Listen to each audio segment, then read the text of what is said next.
संत सावता महाराज की जय, संत महाराज की जय.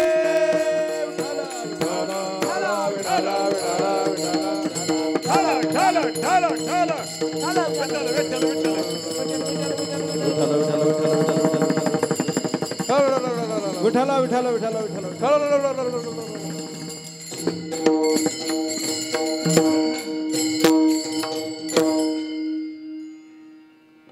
ऐसा ज्यांचा अनुभव विश्वदेव सत्यत्वे देवतया जवळी असे पापनासे दर्शने काम क्रोधा नाही चाली भूती झाली समता देवतया जवळी असे पापनासे दर्शने तुका मने भेदाभेद तुका मने भेदाभेद गेला वाद खंडोनी देवतया जवळी असे पापनासे दर्शने पांडुरंगा करो प्रथम नमन पांडुरंगा करो प्रथम नमन पांडुरंगा करो प्रथम नमन पांडुरंगा करो प्रथम नमन दूसरे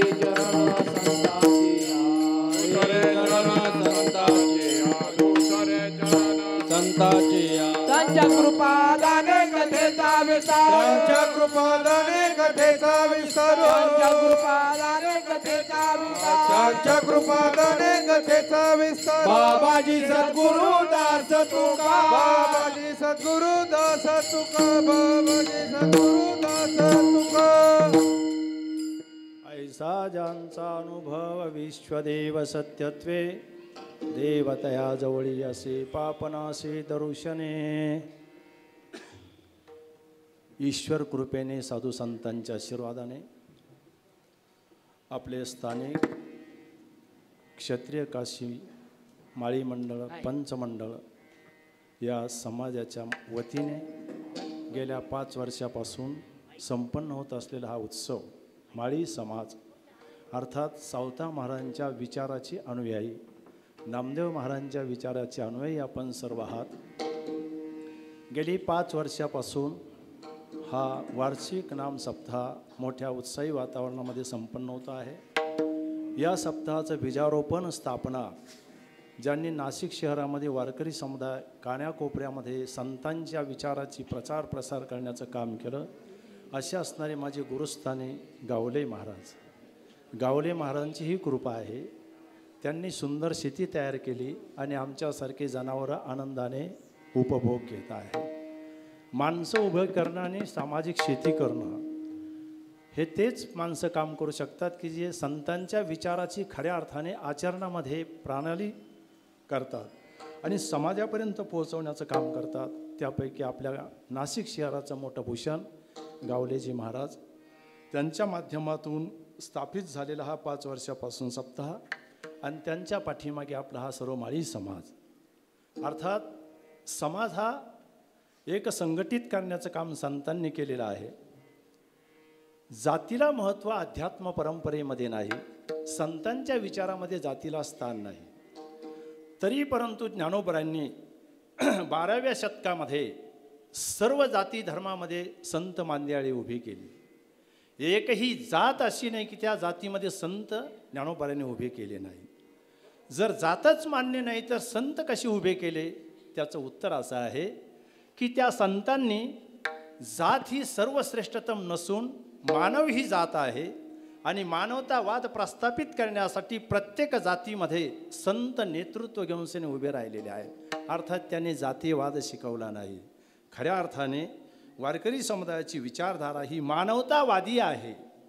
मग मानवतावादी आहे तर जातीला का स्थान दिलेलं आहे त्याचं उत्तर असं आहे. आपण काशी क्षेत्रामध्ये जर गेलाय तर 84 घाटाचं दर्शन आपल्याला आहे. 84 घाट आहे. गंगा एक आहे, घाट 84 आहे. मग एक गंगेवर एक घाटाने काय बिघडत होतं? 84 घाट तयार करण्याची काय कारण आहे? त्याचं कारण आहे पर्वणीच्या काळामध्ये प्रचंड समुदाय जर तिथं आला तर सर्व जनसमुदायाला स्नान व्यवस्थित व्हावं आणि ते स्थान व्यवस्थित होण्यासाठी वेगवेगळ्या घाटाची स्थापना केलेली आहे. घाट जरी वेगळे असेल, घाट जरी 84 असेल तरी परंतु उद्देश हा आहे की प्रत्येक यात्रेकरूला गंगेचं स्नान व्यवस्थित व्हावं हा घाटाचा जसा उद्देश आहे, तशा या ईश्वरीय दालनामध्ये जाती जरी असंख्य असतील, धर्म जरी असंख्य असतील, तर त्या जाती धर्माचा उद्देश एकच आहे की ईश्वरीय दालनामध्ये मानवतावाद ही सर्वश्रेष्ठतम जात आहे. लक्षात ठेवा. जगत असताना जातीची गरज पडत नाही, संप्रदायाची गरज पडत नाही, तर जगत असताना माणसाला माणसाची गरज आहे.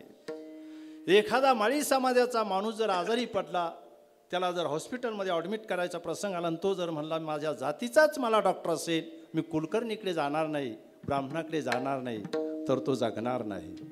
मानवतावाद ही सर्वश्रेष्ठतम जात आहे आणि मानव या भूतलावर किती श्रेष्ठ आहे याकरता प्रत्येक जातीमध्ये संतांनी नेतृत्व घेऊन सनी मानवतावाद शिकवला. आणि सर्व जे संत आहे, या सर्व संतांची विचारधारा मानवी जातीला जगण्यासाठी अत्यंत उपयुक्त आहे.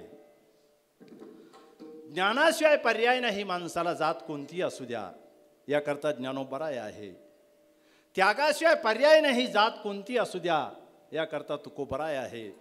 प्रेमाशिवाय पर्याय नाही, याकरता नामदेव महाराज आहे. आणि या ईश्वरीय दालनामध्ये श्रम प्रतिष्ठेशिवाय पर्याय नाही, याकरता सावता महाराज आहे. विठ्ठल विठ्ठल विठ्ठल विठ्ठल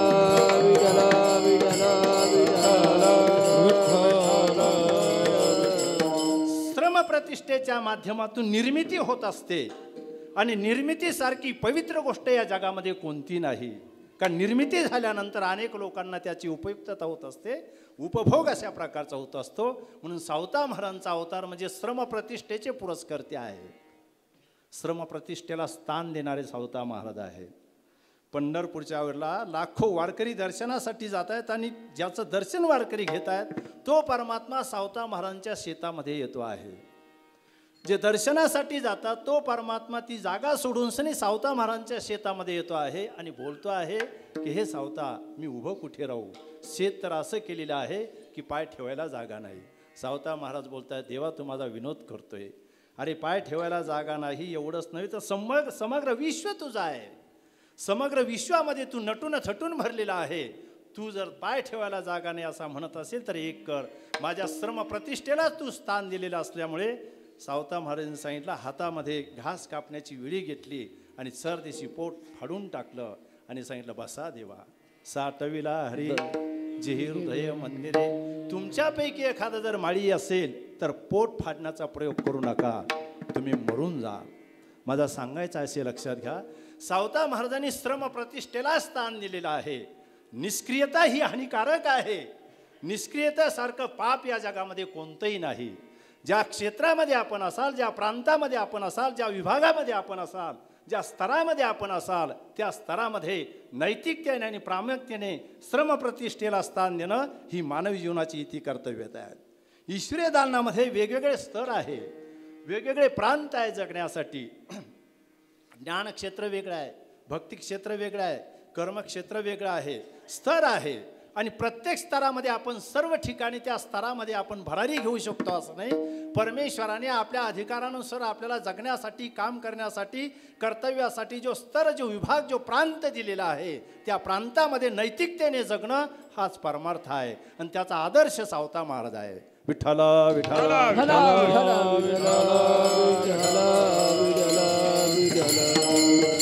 संत म्हणजे लोक उपयुक्त जीवन. संतांची व्याख्या ऐकून घ्या. संत म्हणजे लोक उपयुक्त जीवन. माफी मागून बोलतोय, चातुर्मास सुरू झाल्यानंतर काही माळकर कांदा खात नाही, काही माळकर लसण खात नाही. मला तुम्ही सांगा, कांदा आणि लसण जर वाईट असता तर सावता महाराजांनी तो पिकवला असता का? कांदा मुळा भाजी अवघे विठा बाई माझी. म्हणजे कांदा आणि लसण न खाणारा कर्मठ माणूस, त्याच्या विरोधामध्ये सावता महाराजांनी कांदा आणि लसण पिकवला, मुळा पिकवला, सर्व कोथिंबीर पिकवली. याचा अर्थ लक्षात घ्या की समाज उपयुक्त जे जीवन असतं ते संत असतं आणि ज्यांची वृत्ती शांत असते ते संत असतात. संत हा प्रांत नाही, संत हे विनियन नाही, संत म्हणजे संप्रदाय नाही, तर संत ही वृत्ती असते. ज्यांची वृत्ती शांत असते आणि श्रमप्रतिष्ठेवर स्थिर असते ते संत असतात. जे जे कीर्तन करतात ते संत असतात असं नाही. संत कीर्तन करू शकतात पण कीर्तनकार संत असतात असा दावा बांधू नका. संतांनी कीर्तन केलं, नाचू कीर्तनाचे रंगी, ज्ञानदीप लावू जगी. संत कीर्तन करू शकतात, पण कीर्तनकार संत असतात असा दावा बांधू नका. जसं सुवासिनबाई कुंकू लावू शकते, पण कुंकू लावणाऱ्या सुवासिन असतात असा अंदाज बांधू नका. जसं महात्मा गांधी चष्मा लावत होते, याचा अर्थ जे जे चष्मा लावतात ते महात्मा गांधीच असतात असा दावा बांधू नका. नाहीतर कीर्तनामध्ये 50 महात्मा गांधी निघतील. महात्मा गांधी चष्मा लावू शकतात, पण चष्मा लावणारे महात्मा गांधी असतात असं नाही. माझा सांगायचा असे लक्षात घ्या, संत ही वृत्ती आहे, संत व्यक्ती नाही, संत प्रांत नाही, संत युनिफॉर्म नाही, संत वृत्ती असते. सुखी संतोषान यावे, दुःखी विषादान भजावे, लाभालाभन धरावे मना माझे. आणि संतांना ओळखण्यासाठी संतांची वृत्ती असावी लागते. मला तुम्ही सांगा, संत हयात असताना किती लोकांना संत कळले? संत गेल्यानंतर कळले. संत असताना गर्दी नसते, संत गेल्यानंतर गर्दी होते. ज्ञानोबा गेल्यानंतर गर्दी आहे, हयात असताना मांडे मिळाले नाही, मधुकरी मिळाली नाही. नाथ महाराज हयात असताना इतर धर्मीय लोकांनी कुचंबना केली, गेल्यानंतर लाखो लोक आहे. निरीक्षण परीक्षण अवलोकन करा की संत असताना गर्दी नसते, संत गेल्यानंतर गर्दी होते. संत असताना गर्दी का नसते? कारण गर्दीला जे अपेक्षित असतं ते संतांना उपेक्षित असतं. गर्दीला नैसर्गिक अपेक्षित काय आहे? वाढावे संतान, वाढावे संतान, वाढावे संतान, वाढावे संतान. गृही व्हावे धन धान्य, गृही व्हावे धन धान्य, गुरी वावे धन धान्य, गुरी वावे धन धान्य, गुरी वावे धन धान्य, गुरी वावे धन धान्य. वाढावे संतान,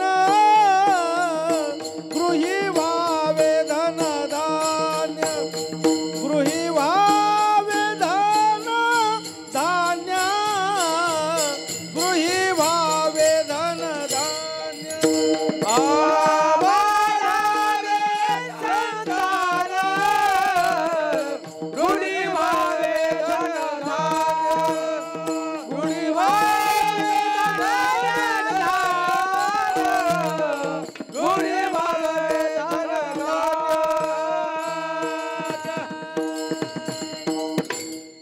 क्षेत्र कोणतेही असू द्या, निसर्गता उपजत मानवी प्रवृत्ती ही आहे. मानवी प्रवृत्तीचं सांगितलं मी, विशिष्ट व्यक्तीचं बोलत नाही, विशिष्ट प्रांताचं धर्माचं बोलत नाही. नैसर्गिक मानवी प्रवृत्ती अशी आहे की वाढावे संतान, गृहे व्हावे धनधान्य. संतान वाढावं, संतती वाढावी, लोकप्रियता वाढावी, प्रतिष्ठा वाढावी, ही नैसर्गिक माणसाची प्रवृत्ती आहे. तो दोष नाही माणसाचा. ते जर नसेल तर माणसं निष्क्रिय बनतील, काहीच करणार नाही. म्हणून तर संतांनी प्रारब्धवाद अधिक प्रयत्नवाद याचा समन्वयवाद घालवलेला आहे. एक क्षेत्र असं आहे, एक प्रांत असा आहे की परप्रांतीय लोक येऊन आपल्याला प्रारब्धवादावर विसंबून ठेवतात. आणि प्रारब्धवादावर जे विसंबून ठेवतात ते धर्म मार्तंड आततायी असतात. आततायी याचा अर्थ असा की लोकांच्या भावनेवर व्यक्तिगत स्वार्थाच्या पोळ्या भाजून सनी लोकाला दिशाहीन करतात. म्हणून प्रारब्धवाद नाही तर प्रयत्नवाद अधिक प्रारब्धवाद आहे. लक्षात ठेवा.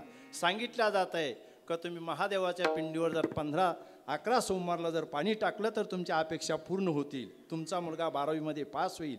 ह्या भूलथापा असतात. जे सांगतात त्यांच्याच मुलांचे 4 विषय 12वीमध्ये गेलेले आहे, हे कधीच विसरू नका. माझा बोलायचा असे लक्षात घ्या, प्रारब्धवाद अधिक प्रयत्नवाद. वारकरी संतांच्या संप्रदायामध्ये जर माणूस आला तर तो दिशाहीन कधीच होणार नाही. कारण संतांनी प्रयत्नवादाला स्थान दिलेलं आहे, प्रारब्धवादाला स्थान दिलेलं आहे. उपरतीच्या परमार्थाच्या नावावर जर कर्तृत्वाचा जर अंत झाला तर जगाचं होईल काय? कारण ज्याने विश्व निर्माण केलेलं आहे त्याने निर्मिती केलेली आहे. जेने हे विश्व निर्मिले, जेने हे विश्व निर्मिले, महर्षी देवा संस्थापिले, 21 स्वर्गाते धरिले, सत्ता मात्रे आपोलिया. जेने विश्व निर्मिले, महर्षी देवा संस्थापिले, 21 स्वर्गाते धरिले, सत्ता मात्रे आपोलिया.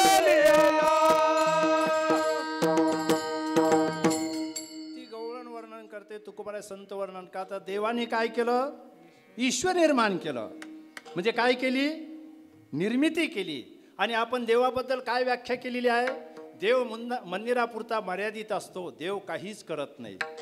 कधी कधी तर असं दुर्दैव आहे समाज व्यवस्थेमध्ये बाबा, एखादा माणूस जर निष्क्रिय असेल पूर्ण तर त्याला लोक देव म्हणतात. काय देव माणूस आहे, कोणाच्या देण्यात नाही, कोणाच्या घेण्यात नाही, काहीच करत नाही, नुसता झोपूनच राहतो. काय देव माणूस आहे. म्हणजे हा देवाचा केवढा मोठा अपमान आहे का जो काहीच करत नाही त्याला देव म्हणतात, आणि जो काम करत असला तर त्याला लोक त्रास देत असतात. वास्तविक निर्मिती करणं, काम करणं हे ईश्वराचे काम आहे, ते ईश्वरी अस्तित्व असतं. लक्षात ठेवा. आज नाशिकपासून तर संभाजीनगरपर्यंत 2 तासामध्ये माणसं पोहोचतात. ती जरी राजकीय क्षेत्रामध्ये असेल तरी ते ईश्वरी अवतार असतात. अलग लक्षात. जितका कीर्तनकार श्रेष्ठ आहे, जितके संप्रदायाचे विचार श्रेष्ठ आहे, तितकंच राजकारणी क्षेत्रामध्ये जी माणसं चांगला उद्देश ठेवून काम करतात ते सुद्धा एकाच तुलनेचे असतात. लक्षात ठेवा. देवाचे मंदिर असतात आणि नेत्यांचे पुतळे असतात. शिवाजी महाराजांचा पुतळा आहे, भगतसिंगचा पुतळा आहे. पुतळा आणि मंदिर यामध्ये फरक असा आहे की नेत्यांचे पुतळे बाहेर का असतात, देशभक्तांचे पुतळे बाहेर का असतात, त्याचा अर्थ लक्षात घ्या. त्यांनी भौतिक जगाचा विकास केलेला असतो, त्यामुळे त्यांचा उघड्यावर पुतळा असतो. म्हणजे भौतिक जगाचा विकास करणं साधी गोष्ट नाही. किती कीर्तनकार असले तर रोड तयार करू शकतील, एकही कीर्तनकार रोड तयार करणार नाही. भौतिक आणि अध्यात्म याचा समन्वयवाद आपल्या अध्यात्मामध्ये आहे. जग आणि माणूस एक संयुक्तिक सत्य आहे, जगाचा निषेध नाही. आणि तुमच्या ईश्वरीय तत्वाला श्रमप्रतिष्ठेला स्थान दिलेलं आहे. जो काही करत नाही त्याला लोक देव म्हणून टाकतात. विनोदाने मी सांगत असतो, नंदीबैल असतो, नंदीबैल हा काहीच करत नाही. आयुष्यात त्याने शेतामध्ये काम केलेलं नसतं, उलट अख्ख्या गावचं तो पीक खातो. आणि मग तो नंदीबैल जर गावात आला तर आमच्या माता भगिनी भावनिक असतात. मग त्याला पुरणपोळी देतात, त्याची पूजा करतात, त्याच्या पायावर हळदी कुंकू वाहतात. ज्याने काहीच काम केलं नाही असा तो कोण, पूजा त्याची. आणि जो राब कष्ट करतो शेतामध्ये, जो बैल खऱ्या अर्थाने शेतामध्ये काम करतो, तो जर 11 वाजता जर चालून थकला तर माणसं त्याला विश्रांती देत नाही. 12 वाजेपर्यंत काम केलंच पाहिजे म्हणून त्या काठीला बारीक पुढे आर लावतात. त्यांनी रिवर्स गेअर टाकला तर मागून आर टोचतात.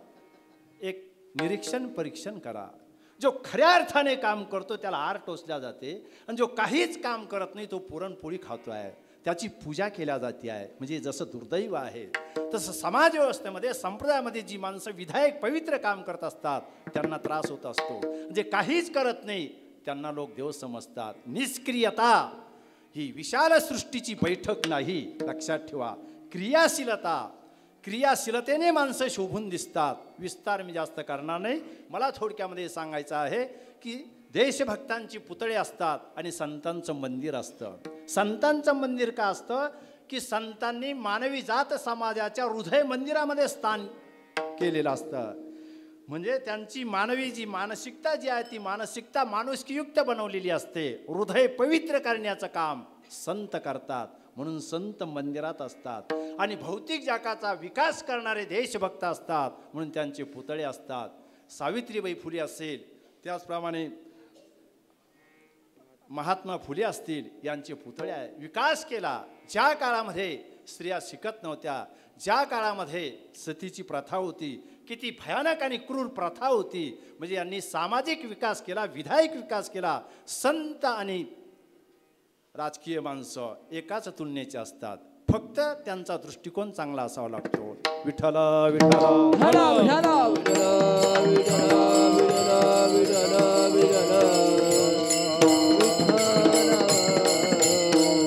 म्हणून आपला मुद्दा हा आहे की श्रम प्रतिष्ठा म्हणजे सावता महाराज आहे. सावता महाराजांची पुण्यतिथी करणं म्हणजे नेमकं काय की ज्या तुम्ही कंपनीमध्ये असाल, ज्या प्रांतामध्ये असाल, ज्या विभागामध्ये असाल, तिथं निष्क्रिय न राहणं, काम करणं, श्रमप्रतिष्ठेला स्थान देणं म्हणजे सावता महाराजांची पुण्यतिथी आहे. नाहीतर आपण सावता महाराजांची पुण्यतिथी साजरी करायची आणि वर्गामध्ये गेल्यानंतर मुलांना न शिकवता टाइमपास करायचा, तो सावता महाराजांचा अपमान आहे. अर्थात सावता महाराजांच्या विचाराचे खरे पुरस्कर्ते जर आपण व्हायचं असेल तर श्रमप्रतिष्ठेला स्थान देणं. श्रमप्रतिष्ठेला स्थान दिल्यानंतर देवाकडे जाण्याची गरज नाही, तर देव आपल्याकडे येऊ शकतो. विठ्ठला विठ्ठला. तरी मग सावता महाराज असताना लोकप्रियता झाली का? त्यांची पुण्यतिथी झाली का? त्यांच्यासाठी माळी लोक एकत्र आले का? भाऊबंदकी माजली. बांधावरून सनी त्यांनी त्या अंधश्रद्धेचं निर्मूलन करण्यासाठी जो म्हसोबा बसवला होता तो म्हसोबा उपटून फेकला. सावता महाराजांना सुद्धा त्या काळामध्ये लोकांनी त्रास दिला, सर्व संतांना त्रास दिला. तो लोकांचा दोष नसतो, तो दृष्टिकोनाचा दोष असतो. शब्द समजून घ्या. लोकांचा दोष नसतो, दृष्टिकोनाचा दोष असतो. कारण संतांना बघण्याचा जो दृष्टिकोन असतो तो वाईट असतो. कारण संतांची जी दृष्टी असते ती आपली नसते, त्यामुळे संत ओळखल्या जात नाही. संतांनी जगाला जगण्याची दृष्टी दिलेली आहे, जगावं कसं ही दृष्टी दिलेली आहे. आणि तो दृष्टिकोन आपल्याकडे नसल्यामुळे आपल्याला संत ओळखल्या जात नाही. म्हणून संत असताना गर्दी झाली नाही. ज्ञानोबराय, तुकोबराय, कुठलेही संत, महाराष्ट्रीयन संत घ्या तुम्ही, आज जेवढी प्रचंड गर्दी होती आहे तेवढी संत असताना गर्दी का झाली नाही, त्याचं उत्तर मी आपल्याला सांगून गेलो की गर्दीला जे अपेक्षित आहे ते संतांना उपेक्षित आहे, तिरस्कृत नाही. पण संतांनी त्याला तितकं स्थान दिलं नाही. अन्न वस्त्र निवारा या मानवी मूलभूत गरजा आहे, त्या प्राप्त करा. पण त्याच प्राप्त करणं म्हणजे मानवी जीवनाचं सर्वस्व नाही, त्याच्या पुढे मानवी जीवनाची ती कर्तव्यता आहे. अर्थात ईश प्राप्ती करणं आहे. हे संतांनी आपल्याला विदित्वा घोषित केलेलं आहे. विठ्ठला विठ्ठला विठ्ठला विठ्ठला. धनाचा निषेध केलेला नाही, पैशाचा निषेध केलेला नाही, अर्थाचा निषेध केलेला नाही, उघड सपोर्ट केलेला आहे. जोडोनिया धन उत्तम व्यवहारे उदास विचारे वेच करे, सपोर्ट केलेला आहे का तुम्ही अर्थप्राप्ती करा, धन उभं करा, उपजीविकेचे साधनं चांगल्यापैकी उभे करा, फक्त ते नैतिकतेने आणि प्रामाणिकतेने करा, इतकाच उद्देश अशा प्रकारचा आहे. जी माणसं पैशाचा निषेध करतात ते फक्त बोलण्यापुरतं असतं. बोलता बोलता माणसं बोलून जातात. पैशाला काय कोंबड्या खातात का? पैशाला काय महत्त्व आहे? अरे पैसा हे तर प्राथमिक आहे. पैसाच जर नसेल तर हे मंगल कार्यालय तुम्ही उभं कसं करणार? पैसाच नसेल तर हा जनसमुदाय आज कीर्तनामध्ये आलेला आहे, समोर जे जेवणाची व्यवस्था केलेली आहे, हे कीर्तनकार करू शकतात का? ही ज्ञानेश्वरी करू शकते का? ही भागवत करू शकतं का? पैसा हे बेसिक आहे, अर्थ हा बेसिक आहे. पण तो अर्थ म्हणजे सर्वस्व नाही. ज्याच्या जीवनामध्ये अर्थ नसतो त्याच्या जगण्यालाही अर्थ नसतो, कारण अर्थाला प्राधान्य दिलेलं आहे. फक्त त्या अर्थाचा अतिरेक नको. शब्द समजून घ्या. त्या अर्थाचा काय नको? अतिरेक नको. स्वार्थ ही निसर्ग सिद्ध गोष्ट आहे. प्रत्येक व्यक्ती स्वार्थी असते आणि स्वार्थ जर नसेल तर माणूस जगणार नाही, त्याचं अस्तित्व राहणार नाही. पण तो स्वार्थ लोकांच्या डोळ्यात भरेल, लोकांच्या डोळ्यात उरतेल आणि तो स्वार्थ समाजाला खुपेल. इतका स्वार्थ नसावा, त्याला मर्यादा सांगितलेली आहे. विठ्ठला विठ्ठला विठ्ठला विठ्ठला विठ्ठला. पैशाच्या पाठीमागे लागू नये शहाण्या माणसाने, पण त्याच शहाण्या माणसाने पैशाकडे पाठ करू नये. दोन वाक्य मी तुम्हाला सांगितले. पैशाच्या पाठीमागे लागू नये, पण त्याच माणसाने पैशाकडे पाठ करू म्हणजे नेमकं काय? की अतिरेक करू नका अर्थाचा. तो स्वार्थ इतरांच्या डोळ्यामध्ये खुपेल रुचेल इतका करू नका. संतांनी प्राधान्य दिलेलं आहे. म्हणजे प्रपंच करा, संसार करा. उलट संसाराच्या माध्यमातून माणसं चांगला परमार्थ करू शकतात. संसारामध्ये माणसांचा अधिकार चांगला असतो. शब्द ऐकून घ्या. अर्थात तुम्ही बहुत शिक्षित आहात, तुम्हाला जास्त सांगण्याची गरज नाही. परमार्थामध्ये माणसं येतात, पण परमार्थामध्ये माणसांचा अधिकार कमी असतो आणि संसारामध्ये माणसाचा अधिकार जास्त असतो. फक्त ट्रान्सफर करण्याची क्षमता पाहिजे. आता संसारामध्ये काय परमार्थाचा खरा अधिकार काय सांगितलेला आहे? लाज भय शंका दुराविला मान तोडावा संबंध यांचा माझा. हा परमार्थातला काय आहे? अधिकार आहे. लाज नको, अभिमान नको, भीती नको, आढ्यता नको. हे परमार्थाचं काय आहे? बेसिक आहे. ते परमार्थामध्ये आल्यानंतर जास्त होतं. या गोष्टी परमार्थामध्ये माणसांचा अधिकार कमी पडतो, संसारामध्ये जास्त अधिकार असतो. फक्त तो संसारामधला जो अधिकार आहे तो स्वार्थाने भरलेला असतो. संसारामध्ये किती माणसं त्यागी असतात, साधी गोष्ट आहे का? लग्न समारंभामध्ये 10-10 लाख रुपयाची उधळण करणारी माणसं आहे. त्याग नाही का? पैशाचा त्याग नाही का? पण तो त्याग उंबरठ्याच्या आत आहे. तो त्याग काय? घराच्या उंबरठ्याच्या आत आहे. मुलीच्या लग्नासाठीच तो 10 लाख रुपये खर्च करू शकतो, पण 2000 रुपये वर्गणी सप्ताहाला देऊ शकत नाही.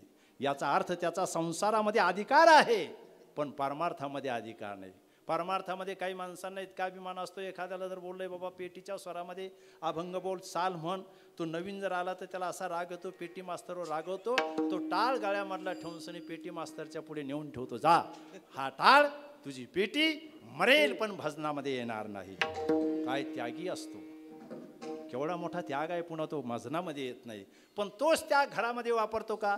घरामध्ये पत्नी रोज बदलून बदलून शिव्या देते, बदलून बदलून बोललो मी, बदलून बदलून शिव्या देते तरी घर सोडत नाही.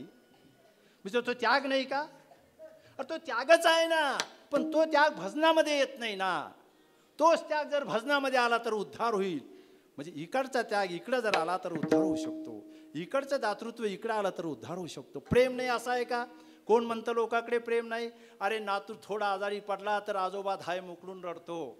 आमच्याकडे गुरुकुल आहे, नातू जर त्याने आणून सोडला आणि तो नातू जर बोलला करमत नाही तर म्हातारा तिसऱ्या दिवशी येऊन त्या नातवाला घेऊन जातो. प्रेम नाही का? प्रेम आहे, पण ते घराच्या उंबरठ्याच्या आत आहे, नातवावरच आहे. नातवाची हद्द ते प्रेम सोडत नाही. प्रेम आहे संसारामध्ये, त्याग आहे, दातृत्व आहे, सर्व गोष्टी संसारामध्ये आहे, पण त्या गोष्टी परमार्थात येत नाही. हे आहे, त्याच गोष्टी जर इकडे ट्रान्सफर झाल्या तर क्षणात उद्धार होऊ शकतो. विठाला विठाला विठाला विठाला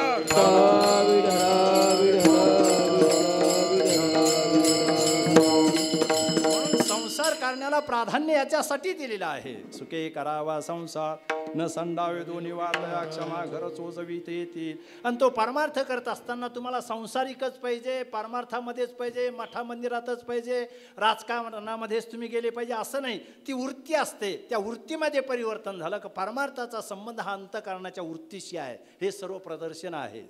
हे काय आहे? परमार्थातलं प्रदर्शन आहे. मग तुम्हाला जर परमार्थातलं प्रदर्शन आहे तर करताच कशाला? याचं उत्तर असं आहे, शेतीमध्ये जर उत्पन्न काढण्यासाठी अवजारं जर नसेल तर शेतीतलं उत्पन्न मिळणार नाही. हे जसं आहे तसं कीर्तन प्रवचन हे परमार्थातलं अवजार आहे, उत्पन्न काढण्याचं साधन आहे, पण शेती ठरू शकत नाही. हे परमार्थ कसा करावा याच्यासाठी माध्यम आहे, पण हा परमार्थ नाही, अर्थात वृत्तीशी संबंधित आहे. एक दृष्टांत सांगतो म्हणजे आपल्या लक्षात येईल. विठ्ठला विठ्ठला विठ्ठला विठ्ठला विठ्ठला विठ्ठला विठ्ठला. कुठल्याही स्तरामध्ये कोणत्याही क्षेत्रामध्ये माणूस परमार्थ करू शकतो. त्याला मंदिरापुरती सीमित व्याख्या नाही, पंढरपुरती सीमित व्याख्या नाही, तर ती वृत्तीमध्ये परिवर्तन झालं तर कुठल्याही स्तरामध्ये तो संत बनू शकतो. आपल्या महाभारतामध्ये विषय आलेला आहे, जांजली नावाचे ऋषी होऊन गेले. त्यांनी एवढी तपश्चर्या केली, शेकडो वर्ष तपश्चर्या घडल्यानंतर त्यांचे केस वाढले आणि केस वाढल्यानंतर ते केस जमिनीपर्यंत टेकले. जमिनीपर्यंत टेकल्यानंतर आकाशामध्ये भराऱ्या मारणाऱ्या पक्ष्यांनी त्यांच्या केसामध्ये घरटी घातली आणि त्यामध्ये अंडी टाकली. महाभारतातला विषय आहे. अंडी टाकल्यानंतर जांजली काही काळानंतर देहावर आले, विधेयावस्थेतून देहावर आले आणि बघितलं केस वाढले. तपसाधना करता करता नुसते केसच नाही तर आकाशामध्ये घरटी घालणाऱ्या पक्ष्यांनी माझ्या केसामध्ये घरटी केली, खोपे केले आणि त्यामध्ये अंडी टाकली. एवढा मोठा मी तपस्वी आणि एवढा विधेयावस्थेमध्ये असणारा साधू या जगामध्ये कोणीच नसावा, असा त्या तपसाधनेचा जांजलीला थोडा काय झाला? अभिमान झाला. कशामुळे झाला तो? आकाशामध्ये घरटी घालणाऱ्या पक्ष्यांनी आपल्या केसामध्ये अंडी घातली तरी आपल्याला कळालं नाही आपण एवढं विधेयावस्थेमध्ये आहो, असं तपसाधनेचा अहंकाराचा स्पर्श झाला. तर आकाशामध्ये वाणी झाली, आकाशामध्ये अशी वाणी झाली की हे जांजली, अरे तुझ्यापेक्षा 100 पटीने काशी क्षेत्रामध्ये तुलाधार नावाचा वैश्य आहे, तो श्रेष्ठ आहे, त्याच्याकडे जा आणि ज्ञान संपादन कर. तू तप साधना केली पण तुला ज्ञान प्राप्त झालं नाही, तुला वैचारिकता प्राप्त झाली नाही, प्रगल्भता प्राप्त झाली नाही, दूरदृष्टी प्राप्त झाली नाही. तुझी तपसाधना तुपाच्या थेंबाप्रमाणे जागी स्थिर आहे, ती तेलाच्या थेंबाप्रमाणे विस्तार पावली नाही. याकरता काशी क्षेत्रामध्ये तुलाधार नावाचा वैश्य आहे, त्याच्याकडे जा आणि ज्ञान संपादन कर. दरकोस दरमुक्काम काशी क्षेत्राच्या दिशेने जांजली निघाला, काशी क्षेत्रामध्ये पोहोचला. तपासांती तुलाधार नावाच्या वैश्याचा शोध लागला. 100 फूट अंतरावर जांजली ऋषी त्या दुकानाच्या समोर येऊन उभे राहिले. ते 100 फुटाच्या अंतरावरून तुलाधार नावाच्या वैश्याने सांगितलं, हे जांजली ऋषी, माझं भाग्य आहे का तुम्ही माझ्या दुकानापर्यंत आलात, माझ्या भेटीसाठी आलात, पण तुम्ही आला नाही, तुम्हाला आकाशवाणीने पाठवलेला आहे. जांजलीत आईस्क्रीम झाला. अरे हे ज्ञान याला कसं काय प्राप्त झालं, याला कोणी सांगितलं? हे तुलाधार क्षमस्व, मी जांजली आहे आणि मला आकाशवाणीने पाठवलं, हे ज्ञान तुम्हाला कसं प्राप्त झालं? त्याने सांगितलं, मी कधी ज्ञानेश्वरी वाचली नाही, मी कधी कीर्तन ऐकलं नाही, पंढरपूरला तर मुळीच गेलो नाही, मी व्यापारामध्ये एकनिष्ठ राहिलो. आणि ही माझ्याकडे हा जो तराजू काटा आहे, या तराजू काट्याला 2 पारडे आहे. दोन्ही पारड्यामध्ये सारख्या वजनाच्या वस्तू जोपर्यंत पडत नाही तोपर्यंत हा काटा स्थिर राहत नाही. जर वजनाच्या वस्तू कमी अधिक झाल्या तर हा काटा अस्थिर होतो. तसं या काट्याने मला ज्ञान दिलं माझ्या आयुष्यामध्ये. सुख आणि दुःख जीवनामध्ये आल्यानंतर अंतकरणाच्या वृत्तीचा काटा ढळू नये हे मी माझ्या तराजू काट्यातून शिकलो. इष्टानिष्ट विमुक्तस्य प्रीतिराग भैस्कृतः तुला मे सर्वभूतेषु समतिष्ठती जांजले. हे जांजली, समत्व बुद्धी मला प्राप्त होण्याचं कारण या काट्याने मला सूचित केलं. समतिष्ठती जांजले. दृष्टांत संपला. एक बाजू जर बघितलं तर शेकडो वर्ष तप साधना करणारा जांजली अयशस्वी होतो, आणि दुसरी बाजू जर बघितली तुलाधार नावाचा वैश्य व्यापार दुकान चालून सनी तो श्रेष्ठ ठरतो आहे. याचा अर्थ असा आहे की परमार्थाचा संबंध हा अंतकरणाच्या वृत्तीशी आहे, आणि याची प्रगल्भ वृत्ती असते, दूरदृष्टी असते, आणि श्रम प्रतिष्ठेला स्थान देतात. अशी जी संत असतात त्यांना लेबल नसतं, ते सामान्यामध्ये राहतात पण असामान्य काम करतात. ऐकून घ्या, सामान्यामध्ये राहतात पण असामान्य काम करतात. आपण असामान्य काम, आपण कामच करत नाही पण असामान्य लोकांना भासवतो, विशेष लोकांना भासवतो. आपले फोटो जर बघितले तर नटून थटून असतात. साधू संतांचे फोटो अलीकडे कमी पडायला लागले, कीर्तनकाराचे फोटो पत्रिकेवर मोठमोठे तयार व्हायला लागले. वास्तविक 25 वर्षापूर्वी गावले महाराज हा प्रकार नव्हता की कीर्तन पत्रिकेमध्ये फोटो असायचा. फोटो फक्त दसक्रियेच्या दिवशीच असतो. आता तो दुर्दैवाने पत्रिकेमध्ये आला, तो काळाचा प्रभाव आहे. अर्थात मला हे सांगायचं आहे, संत सामान्य असून असामान्य काम करतात. आपण सामान्य असतो पण असामान्य दाखवतो लोकांना.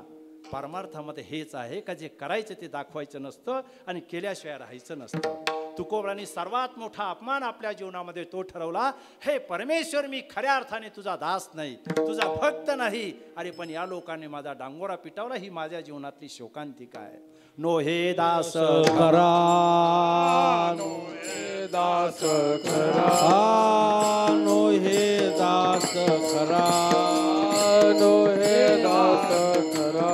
परी हा झाला से डांगोरा, परी हा झाला से डांगोरा, परी हा झाला से डांगोरा, परी हा झाला से डांगोरा, परी हा झाला से डांगोरा, परी हा झाला से डांगोरा. आनो हे दास खरा, परी हा झाला से डांगोरा, परी हा झाला से डांगोरा, परी हा झाला से डांगोरा. हे दास खरा, परी हा झाला से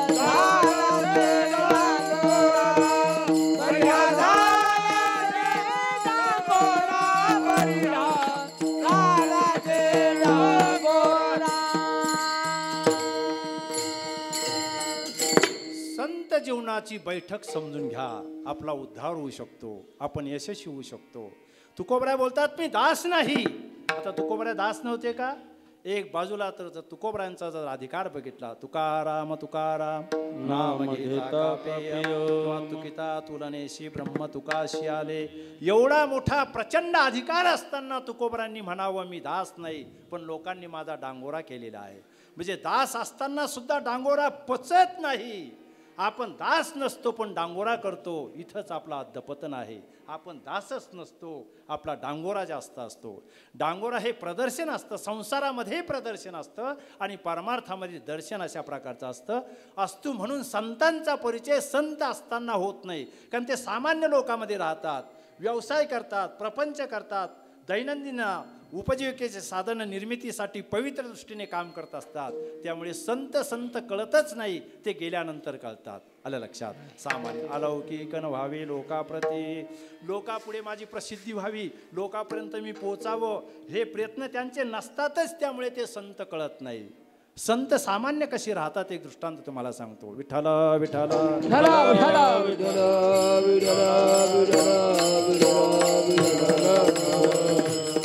एका राजाने प्रधानला सांगितलं, बाबा 3 नक्षत्र कोरडे गेलेले आहे, 4थ्या नक्षत्रामध्ये म्हणजे आषाढ का नक्षत्रामध्ये पाऊस पडणार आहे. पण मला ज्योतिषाने असं सांगितलं का 3 नक्षत्र कोरडे गेलेले असल्यामुळे आषाढ नक्षत्रामध्ये जो पाऊस पडणार आहे तो प्रथम 1 तास विषारी पडणार आहे, विषारी पाऊस असणार आहे.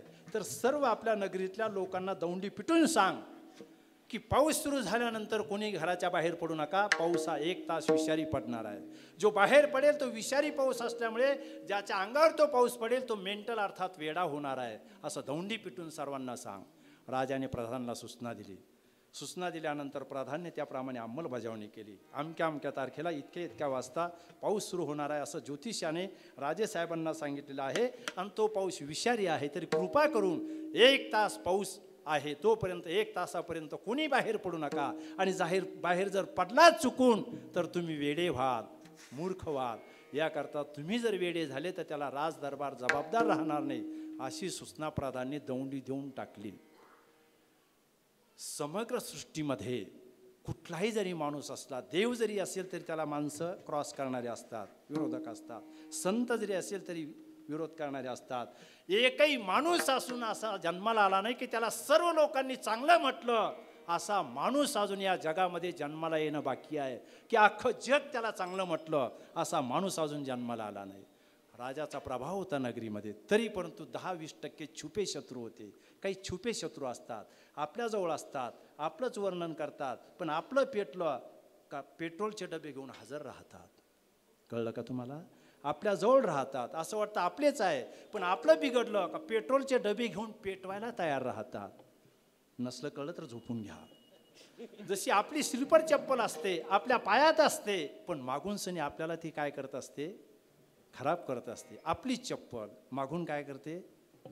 खराब करत. तशी आपलीच माणसं आपल्याजवळ असतात, असं वाटतं आपलीच आहे, पण आपलीच उडवत असतात. आपली कोणीच नसतात, आपली संत आहे फक्त. विठ्ठला विठ्ठला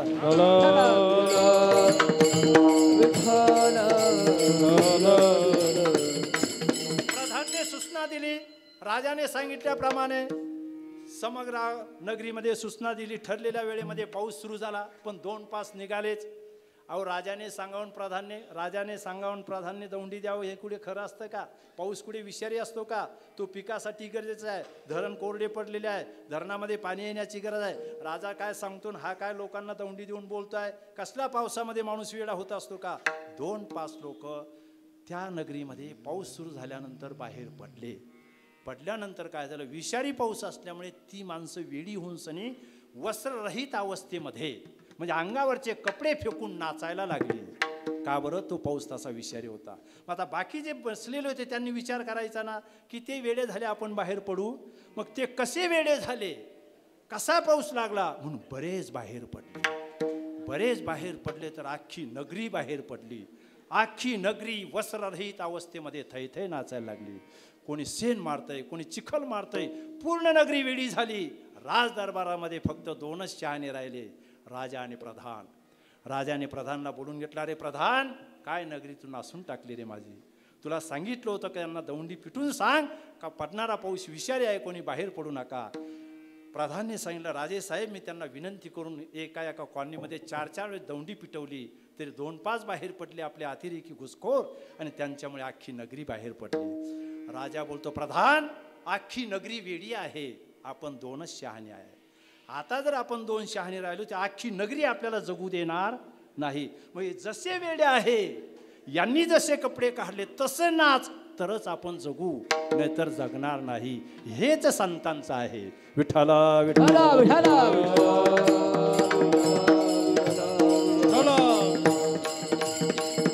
असाच प्रकार संतांचा आहे. संतांना काय संसार करण्याची गरज आहे? ज्ञानोबरांना ज्ञानेश्वरी लिहिण्याची काय गरज आहे? नाथ महाराजांना भागवत लिहिण्याची काय गरज आहे? पण हे वेडे राहू नये, तर वेडे हे प्रगल्भ व्हावे, म्हणून नाथ महाराज प्रापंचिक जीवनामध्ये यशस्वी आहे. तुकोबराय सर्व संत सामाजिक त्याच्या व्यतिरिक्त त्यांनी जीवन जगलं नाही, वेगळं भासवलं नाही, वेगळं दाखवलं नाही. जी माणसं वेगळं भासवत नाही, वेगळं दाखवत नाही, ती सुप्तरित्या संत असतात आणि ती ओळखण्याची पंचायत असते. म्हणून तुकोबरायकडे काही पारमार्थिक गेले. तुकोबराय सांगा खऱ्या अर्थाने संत कोण?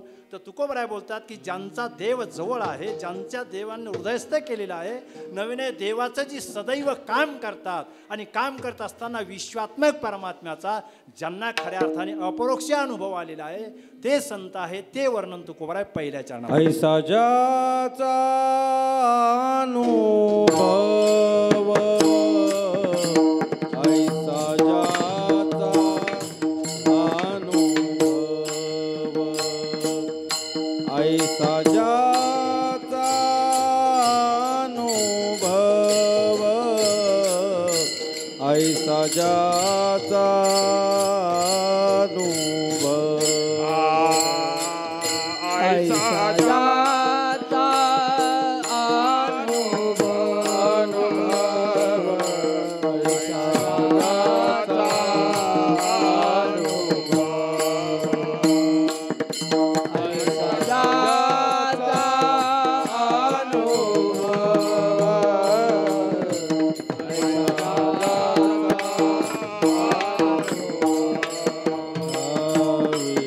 विश्वदेव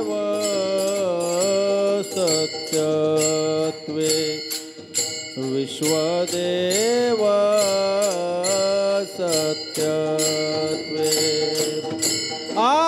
विश्वदेव सत्यत्वे, देवतया जवळी आसे, देवतया जवळी आसे, देवतया जवळी आसे, देवतया जवळी आसे,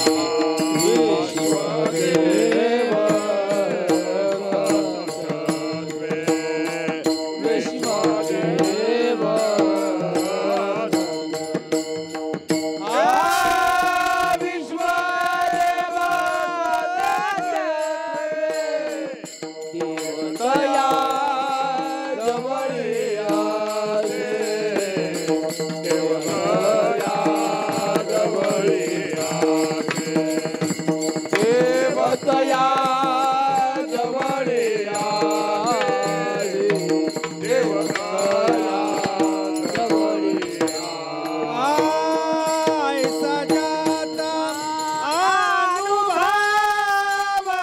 विश्वदेव